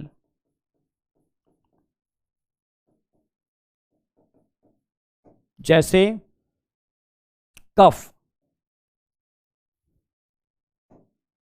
जैसे, ठीक है, इसके अलावा ब्लड, ये भी बॉडी फ्लूइड ही हुआ, ब्लड, ये सब फ्लूइड है।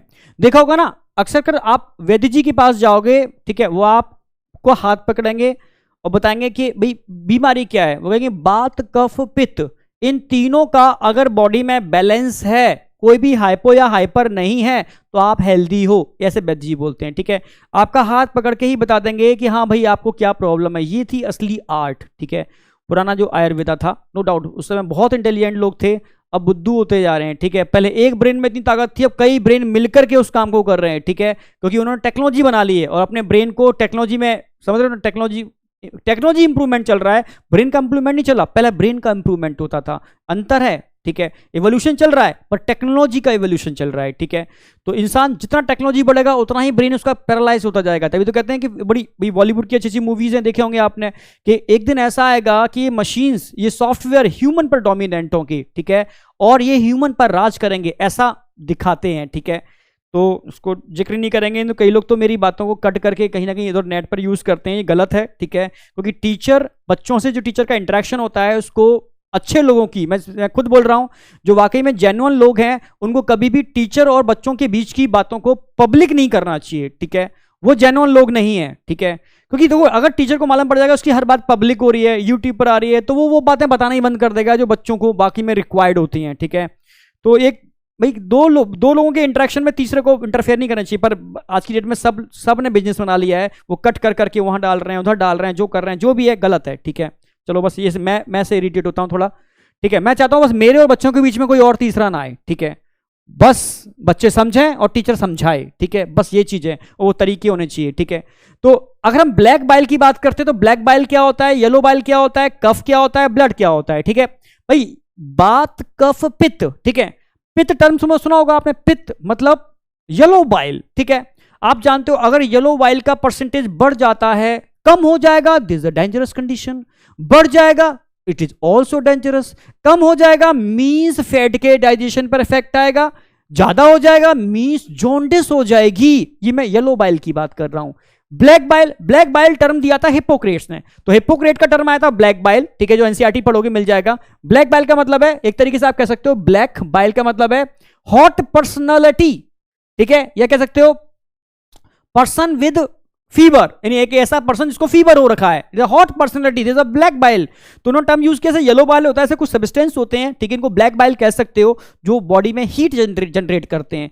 तो उनका कंसेप्ट था, ठीक है, लोगों ने कोरिलेट किया, मैं कोरिलेट कर सकता हूं, जैसे पायोजन्स, ठीक है, तो पायोजन्स लाइक अ ब्लैक बाइल, ठीक है, पर हिप्पोक्रेट्स की बात को विलियम हार्वे ने डिस्प्रूव कर दिया था, ठीक है, जिस तरीके से उन्होंने समझाया, जो मैं बता रहा हूं वो इस तरीके से कि ब्लैक बाइल का मतलब है, कह सकते हो हॉट पर्सनैलिटी, ठीक है, या कह सकते हो पर्सन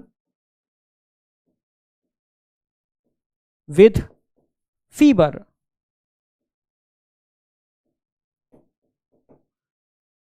अगर किसी को फीवर हो रखा है, ठीक है, फीवर है, तो समझ लो कि कहीं ना कहीं ऐसा पर्सन जिसको फीवर है, समझ लो ना मेरी बात, तो ऐसा पर्सन जिसको फीवर है, यानी कहीं ना कहीं उसकी बॉडी के अंदर, क्या है बेटा, उसकी बॉडी के अंदर कुछ सब्सटेंस हैं जो कि कहीं ना कहीं कह सकते हो कि हाइपोथैलेमस को इंड्यूस कर रहे हैं हीट को जनरेट करने के लिए।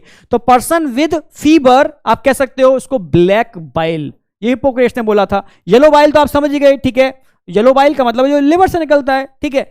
कफ आप जानते ही हो, ठीक है, कफ अगर कम हो जाए तो भी इंफेक्शन हो जाएगा, क्योंकि कफ आपको प्रोटेक्ट करने, कफ का मतलब है म्यूकस, आपको प्रोटेक्ट करने का काम करता है। पर अगर कफ का अमाउंट बढ़ जाए तो आप समझ रहे हो तो और इंफेक्शन बढ़ जाएगा, ठीक है, कफिंग हो जाने की वजह से, आप समझ रहे हो ना, कफिंग हो जाने की वजह से भाई लंग्स में प्रॉब्लम हो जाती है, वेंटिलेशन नहीं हो पाएगा, और कफ बहुत ज्यादा हो जाएगा तो निमोनिया हो जाएगा, ठीक है, और कोरोना में तो आपको पता ही है कंडीशन क्या हो रही है।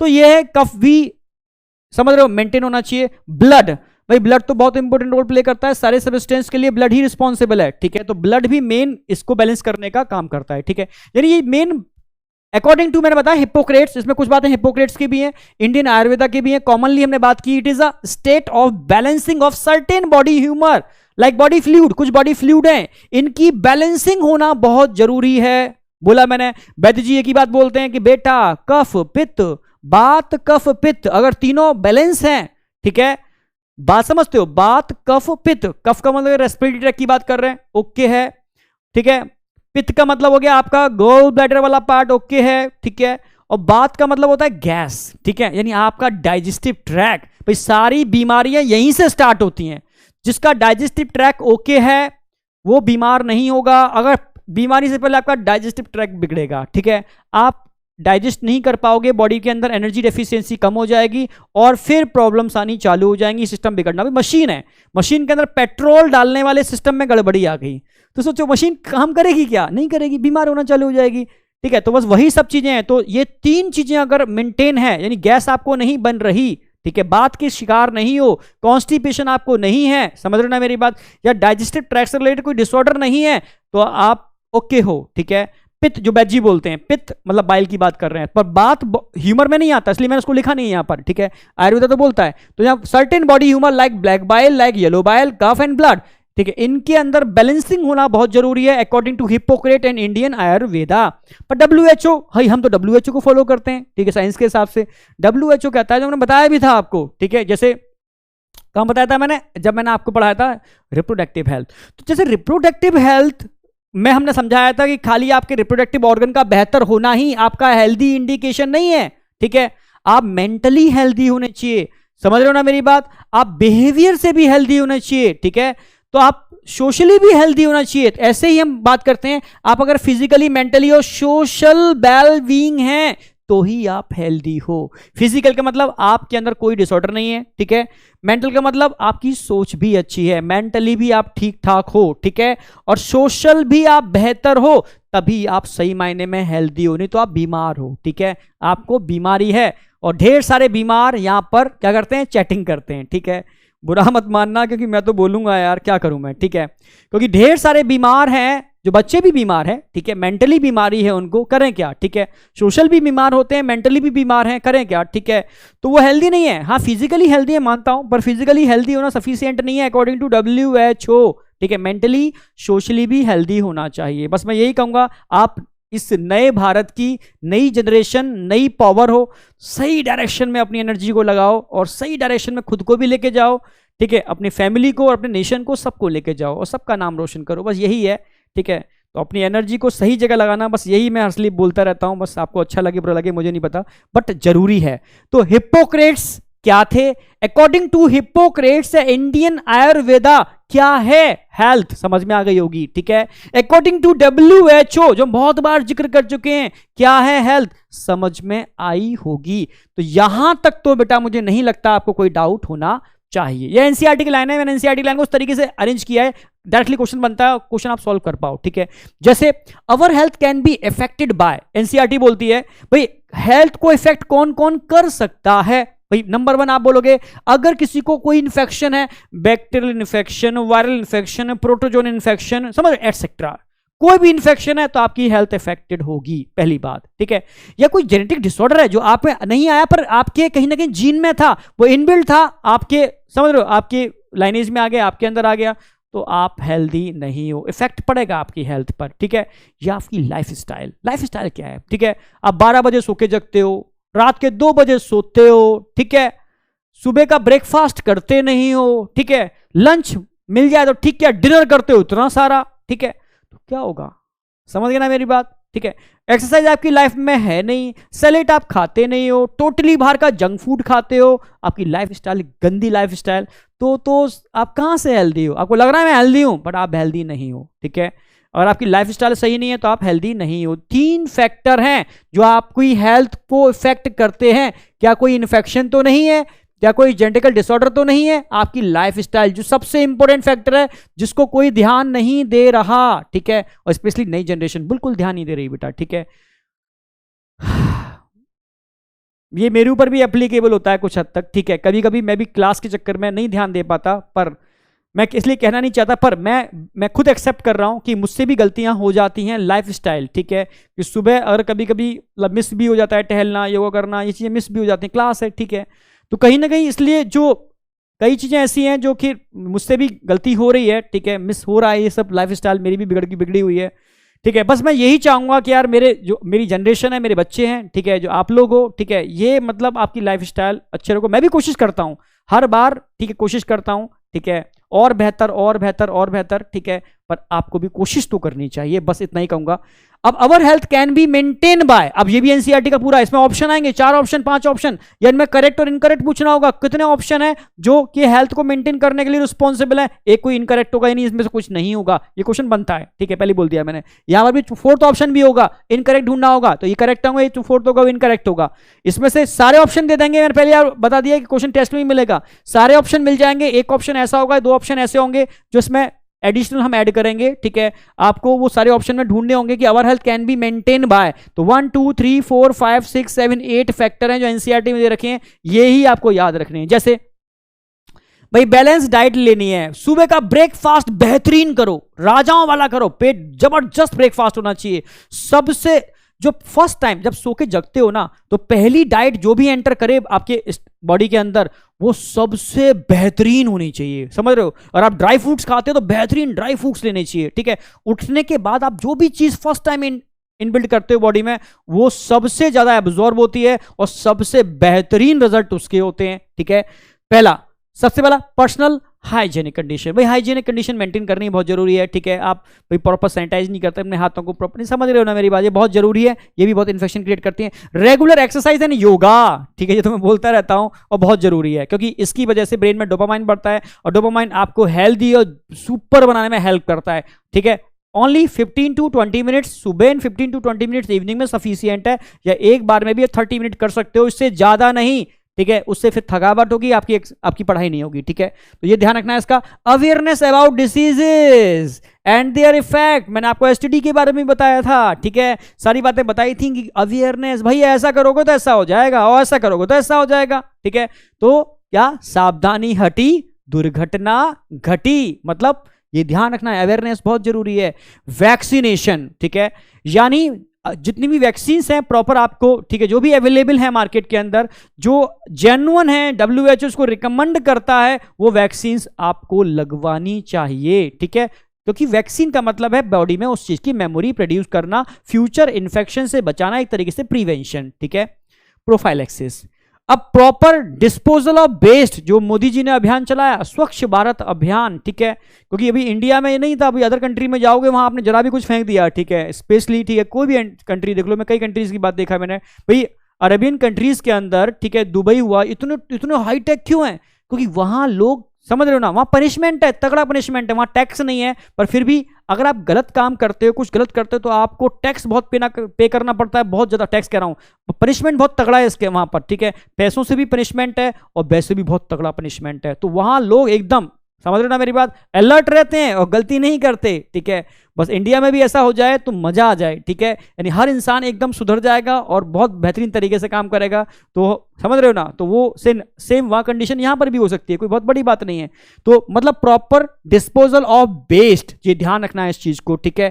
कंट्रोल ऑफ फैक्टर, जैसे आज की डेट में डेंगू फैल रहा है, आपको देख रहे होगे आसपास, तो सभी बच्चों से कहूंगा कि कोशिश करो, बचकर रहो, प्रोटेक्टेड रहो। डेंगू बहुत तेजी से फैल रहा है, कोरोना के बाद इस समय डेंगू का ही समझ लो प्रकोप चल रहा है, ठीक है। हर जगह जहां मॉस्किटो है, वेक्टर्स बहुत ज्यादा है, उनसे बचो थोड़ा सा, ठीक है। ओडोमास हो, जो भी हो, XYZ, ठीक है।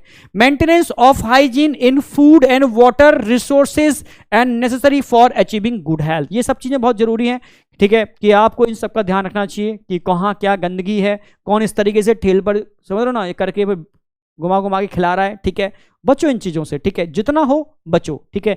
मैं खाने की मना नहीं करता, खाओ, ठीक है, पर थोड़ा ध्यान रख के खाओ, बस यही है और कुछ मेन, ठीक है। ये मैं नहीं बोलता, ये NCERT बोल रही है, अपना WHO बोल रहा है, इन चीजों की ध्यान रखनी है, ठीक है, बेसिक बातें हैं।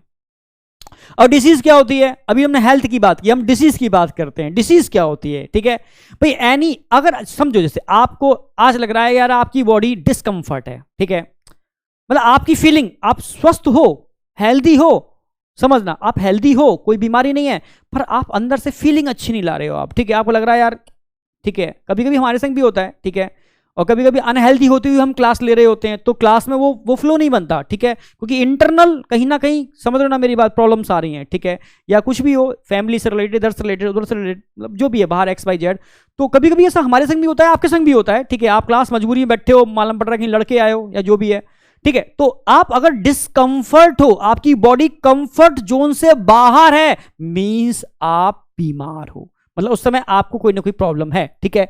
तो any changes from normal state, normal state से हटके कोई भी चीज हो, दैट कॉज डिस्कंफर्ट, ठीक है, और आपको कंफर्ट से हटा रहा है, एंड इफेक्ट, जब आप डिस्कंफर्ट होगे तो सीधी सी बात है, आपके बॉडी ऑर्गन सही से काम नहीं करेंगे। तो मेडिटेशन का मतलब क्या है?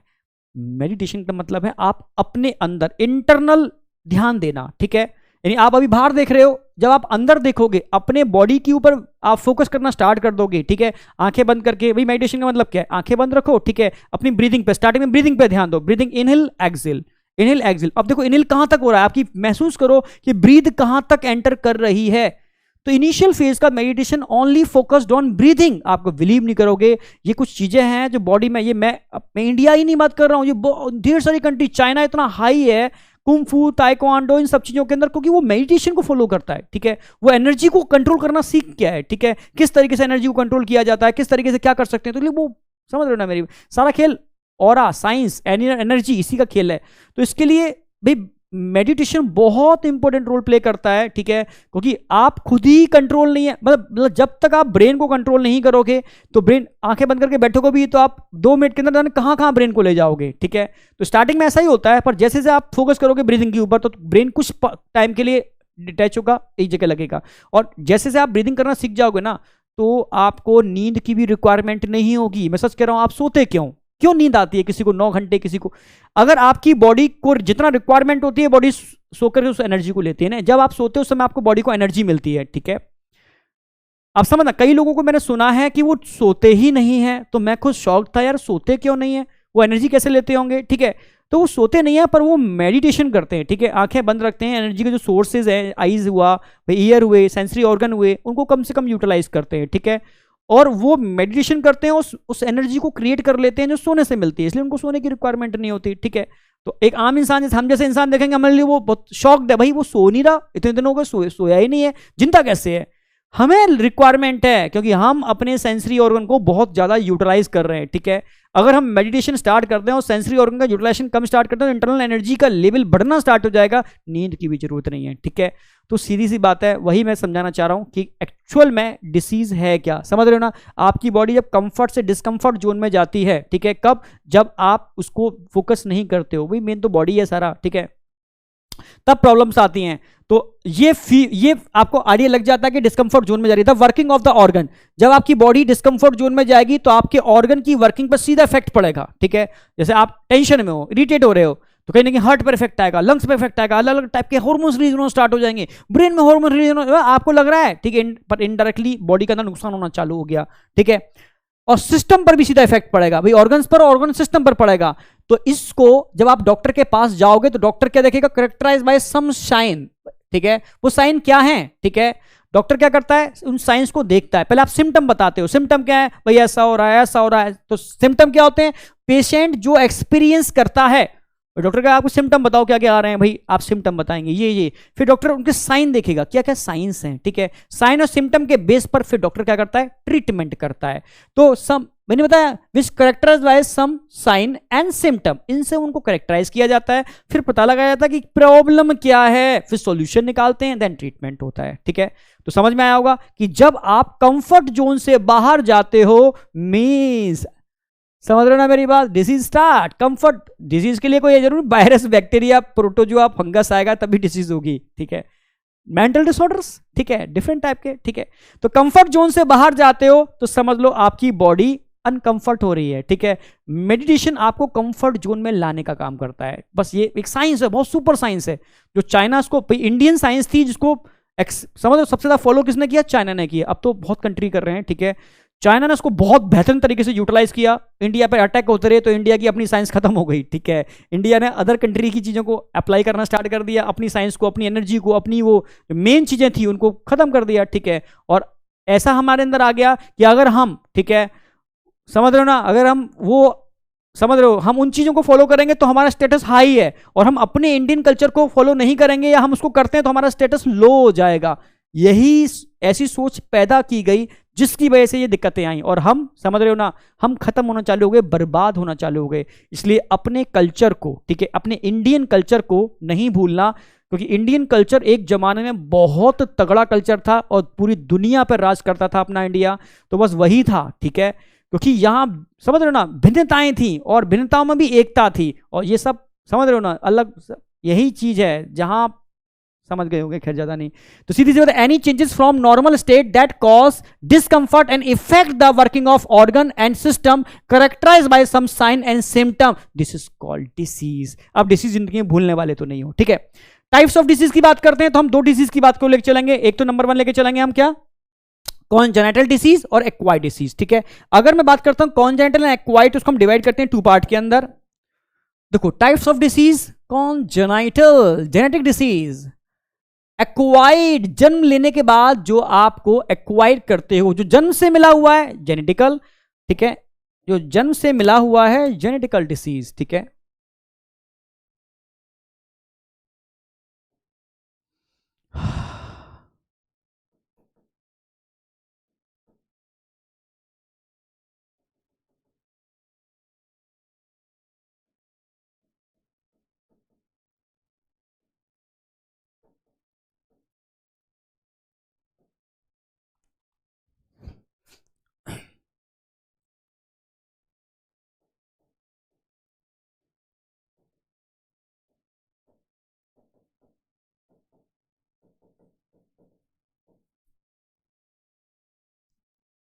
ठीक है, अगर मैं एक्वायर्ड डिसीज की बात करता हूं, इनको आप डिवाइड कर सकते हो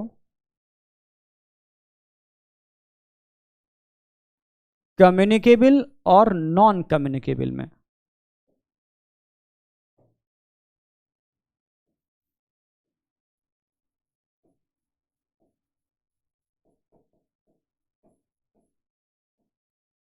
और कम्युनिकेबल को आप एक टर्म यूज कर सकते हो, इन्फेक्शियस।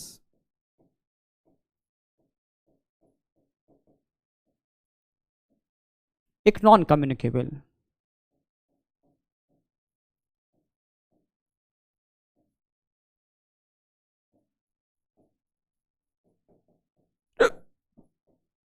या आप ऐसे भी बोल सकते हो नॉन कम्युनिकेबल को नॉन इन्फेक्शियस।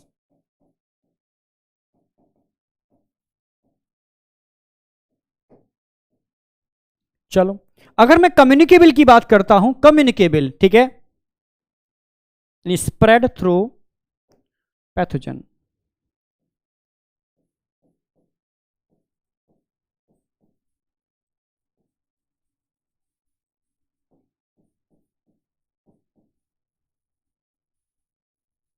जैसे बैक्टीरियल डिसीज, वायरल, जैसे फंगल, जैसे ठीक है हेलमिंथीज, जैसे ठीक है बैक्टीरियल होगी, फंगल होगी, वायरल होगी, हेलमिंथीज होगी, एटसेट्रा। अगर हम जैसे एग्जाम्पल भी ध्यान रखना है आपको, एग्जाम्पल में एक ही लिखाऊंगा क्योंकि यही पूछा जाता है, acquired AIDS, acquired immunodeficiency syndrome, AIDS. AIDS क्यों लिखा मैंने एग्जाम्पल, क्योंकि इस साल भी देखो क्वेश्चन आया था, एड्स नहीं फैलता छूने से, किस करने से, ठीक है, साथ रहने से, ऐसा टीवी में ऐड आता था, बच्चे दिमाग में क्या होता है, यानी एड्स नॉन कम्युनिकेबल है, नहीं फैलता नॉन कम्युनिकेबल, ऐसा सेट बन जाता है ब्रेन के अंदर, इसलिए वो देते भी एड्स पर ही क्वेश्चन है, और एनसीईआरटी में भी एड्स दे रखा है, एड्स कम्युनिकेबल है। जो सोसाइटी में पर्सन टू पर्सन फैलते हैं, और पर्सन टू पर्सन कब फैलेंगे, जब ये सब हैं जो पर्सन टू पर्सन फैलाने के लिए रिस्पॉन्सिबल होते हैं, ऑल आर कम्युनिकेबल, ठीक है, हेलमिंथिक, ठीक है, फंगल, ठीक है, वायरल, बैक्टीरियल, ऑल आर, ठीक है, क्या हो गए, कम्युनिकेबल। इन्फेक्शियस, नॉन कम्युनिकेबल का मतलब है जो स्प्रेड नहीं होते, ठीक है, तो यहां स्प्रेडिंग नहीं होती, नॉन कम्युनिकेबल है, ठीक है, नॉन इन्फेक्शियस लिखा दिया, यहां स्प्रेडिंग नहीं होती, स्प्रेडिंग यहां पर क्या होती है, एब्सेंट, और नॉन कम्युनिकेबल है। जैसे भाई अभी मैंने बताया कैंसर, जैसे ठीक है डेफिशिएंसी डिसऑर्डर,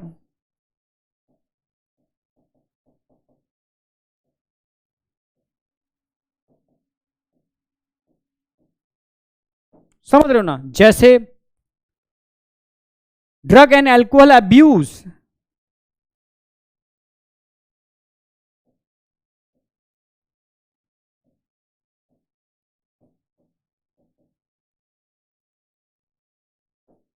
एटसेट्रा कर दो, एटसेट्रा।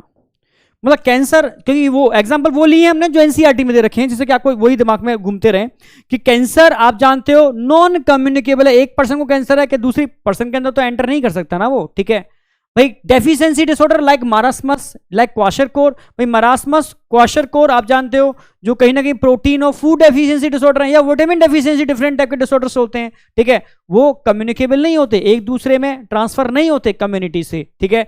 ड्रग एल्कोहल अब्यूज, क्या एक को ड्रग एल्कोहल अब्यूज है तो कम्युनिटी में फैल जाएगा सबको ना बेटा, तो ये नॉन कम्युनिकेबल है, नॉन इन्फेक्शियस है, ठीक है।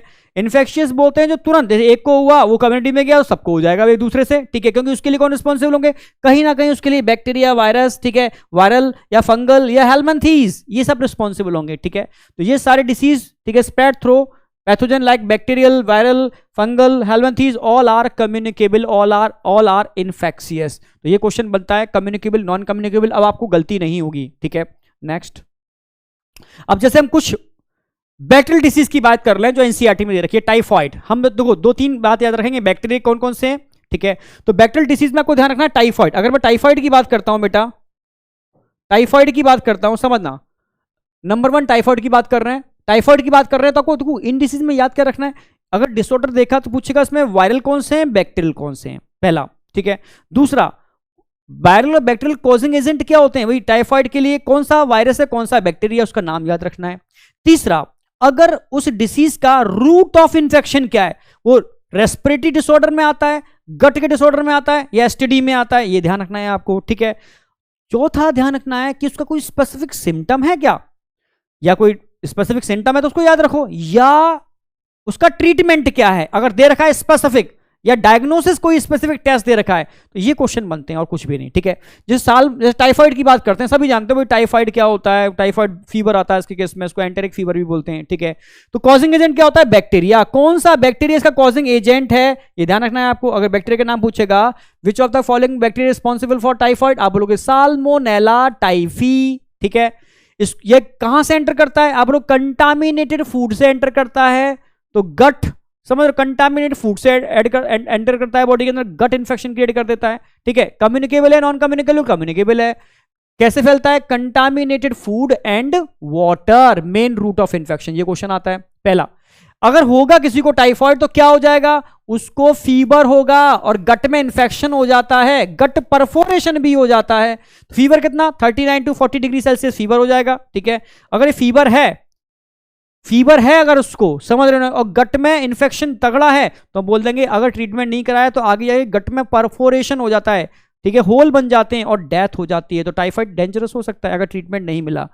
नॉर्मल केस में टाइफाइड में होता क्या भाई, वीकनेस होती है, ठीक है, कॉन्स्टिपेशन भी हो जाते हैं, स्टमक पेन भी होते हैं, हेडेक भी होना चालू हो जाता है, लॉस ऑफ एपेटाइट, ये कॉमन सिम्टम है इसके, ठीक है।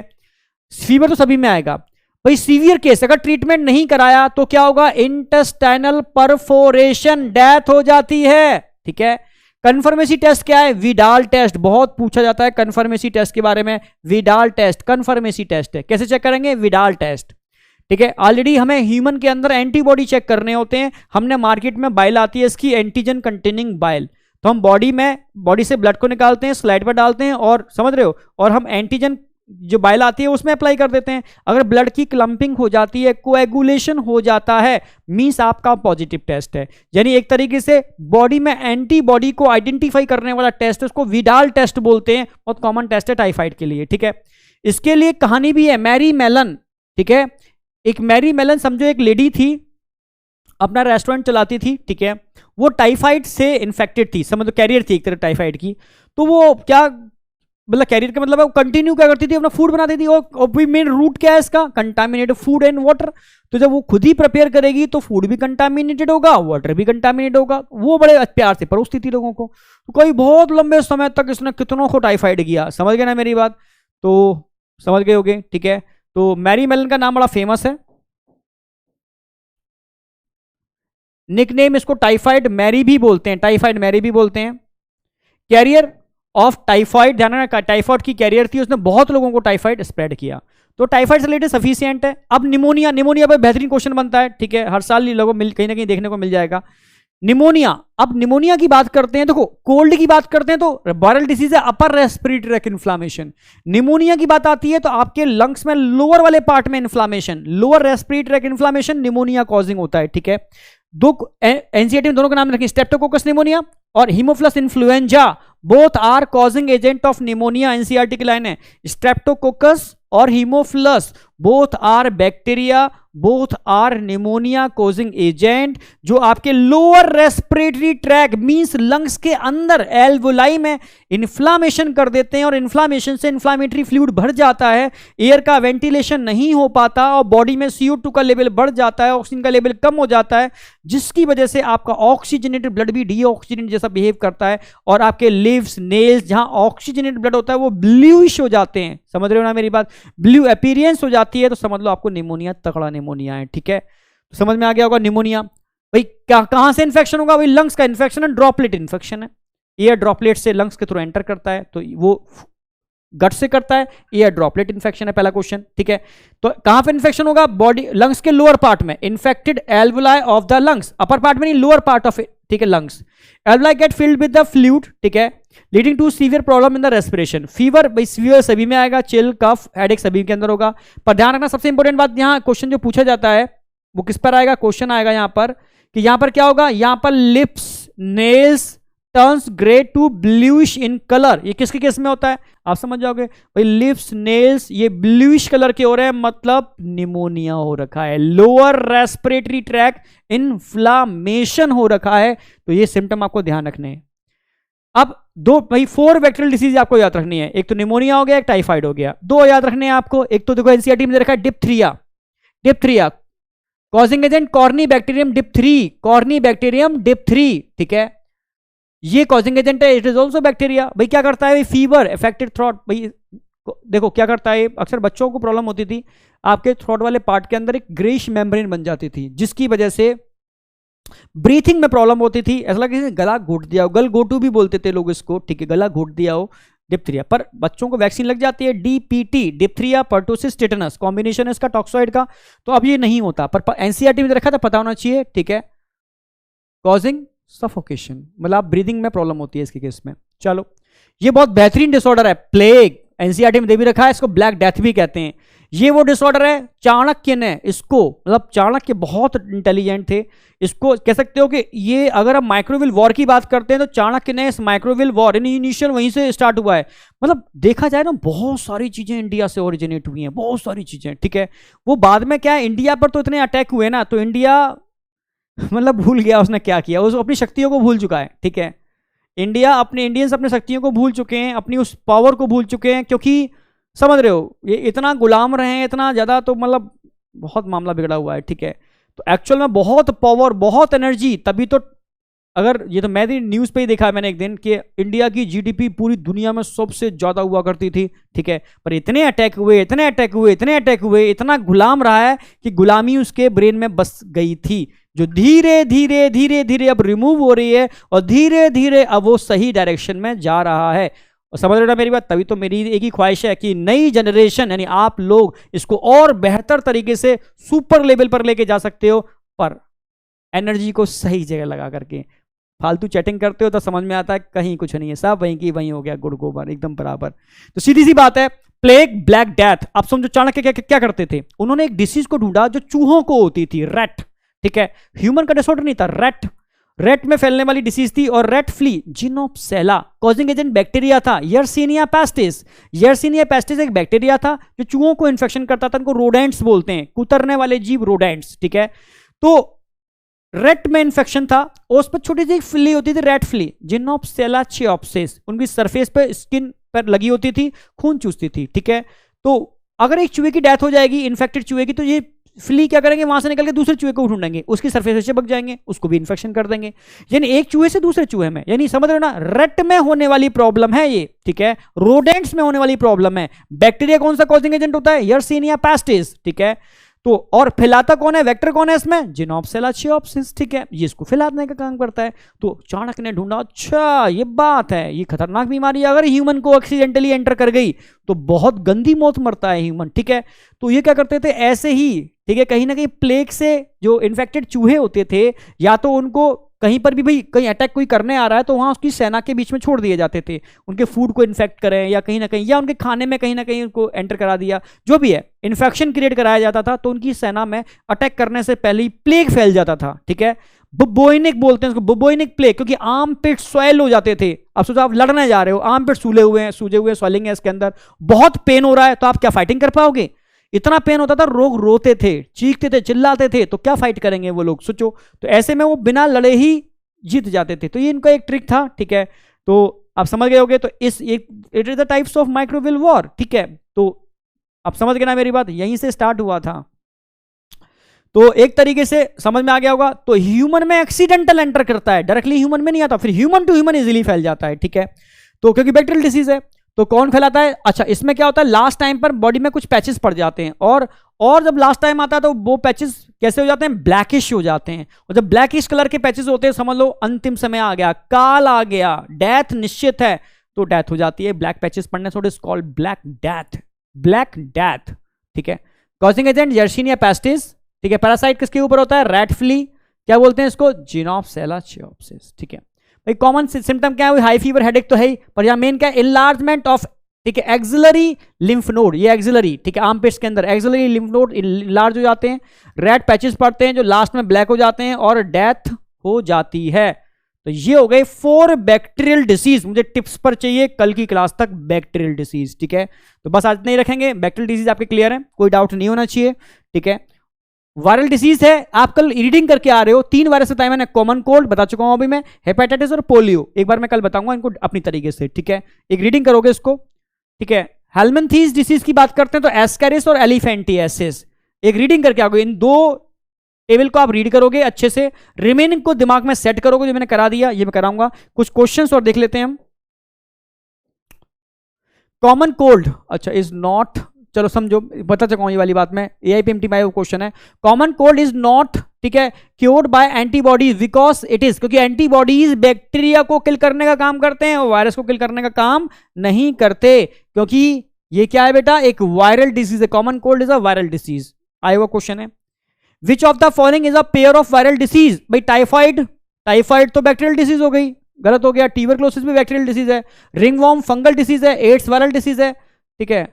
कॉमन कोल्ड वायरल है, एड्स वायरल है, तो कौन सी हो जाएगी? Common cold and AIDS both are viral disease. Dysentery bacterial है, कॉमन कोल्ड वायरल है, पर पेयर का पूछा, ये दोनों ही पेयर वायरल है, ठीक है। इन विच डिसीज, ठीक है, ये कल कराऊंगा, कल कराऊंगा एलिफेंटियासिस। द पैथोजन माइक्रोस्पोरम, ये भी कल ही होगा, लास्ट वाला आ गया। अब देखो common cold droplet infection, yes, कोई भी लंग्स का इन्फेक्शन होगा droplet. Typhoid contaminated food and water, yes, which of the following? Typhoid, contaminated food and water, common cold, droplet infection, ठीक है। आगे देखो एड्स, क्या एड्स शेकिंग हैंड? नो बेटा। Ringworm using infected towel, yes, जैसे आप किसी को रूसी हो रखा है, इज ऑल्सो फंगस, ठीक है। आप किसी का कॉम यूज कर रहे हो, किसी कपड़े पहन ले रहे हो, उसको इन्फेक्शन, फंगल इन्फेक्शन हो रखा, तो आपको भी हो जाएगा, ठीक है। टॉवल यूज करो, तभी कभी भी किसी के टॉवल, कोई कपड़े या कोई लाइक कॉम लाइक चीजें यूज नहीं करनी चाहिए, ये फंगल इन्फेक्शन ट्रांसफर करने का सबसे खतरनाक तरीका होता है। Ringworm, absolutely right. पूछा क्या है? करेक्ट पूछा है। करेक्ट में क्या क्या आ जाएगा? यहाँ पर 3 हो जाएंगे, ए बी और D, A B D. Next, चलो हेलमेंथीस कल कराऊंगा उसको तो मैं। Common cold differ from pneumonia, अंतर क्या है कॉमन कोल्ड और निमोनिया में? Common cold upper respiratory tract inflammation है, pneumonia lower respiratory tract inflammation है, ठीक है। तो निमोनिया की बात करते हैं, pneumonia pathogen infect the alveoli, whereas the common cold effect nose and, ठीक है, respiratory passage but not the lungs. ये बहुत इंपॉर्टेंट लाइन है, ध्यान रखना, ठीक है। Number 2, malt constitute about, NCERT की लाइनें लिखाया भी था मैंने आपको कि malt mucosa associated lymphoid tissue, total lymphoid tissue का कितना परसेंट पार्ट बनाते हैं? 15% पार्ट टोटल लिम्फोइड टिश्यू का अकेले माल्ट ही होते हैं। नीट 2017 में आया वो क्वेश्चन है, ठीक है। ओके, तो यहां तक एकदम क्लियर कट हुआ होगा, ठीक है। हर चीज क्रिस्टल क्लियर करने की कोशिश कर रहा हूं। आज हमने बैक्टीरियल डिसीज कर लिए हैं, अब वायरल, ये तो बहुत छोटे छोटे से हैं, ठीक है। बैक्टीरियल तक आप अच्छे से दिमाग में सेट करके आ रहे हो, रिमेनिंग वायरल वगैरह इसको पढ़ के आओगे। एक बार रीड कर लेना, ठीक है। एक बार रीड कर लेना, 10 मिनट के हैं, मैं तो 10 मिनट में करा दूंगा। एक बार रीड कर लेना, ठीक है, जिससे कि कल मैं जब कराऊंगा तो दिमाग में एकदम सेट हो जाएगा, ठीक है। कल प्रोटोजोन डिसीज फिनिश कर देंगे, प्लाज्मोडियम वाला पूरा लाइफ साइकिल करा करके, और एंटमीबा हिस्टोलिटिका की लाइफ साइकिल करा करके, यानी ये वाला पार्ट कल फिनिश हो जाएगा। फिर 2 पार्ट बचेंगे आपके, एक एड्स और दूसरा drug. Chapter finish. Thank you बेटा, ऑल द बेस्ट।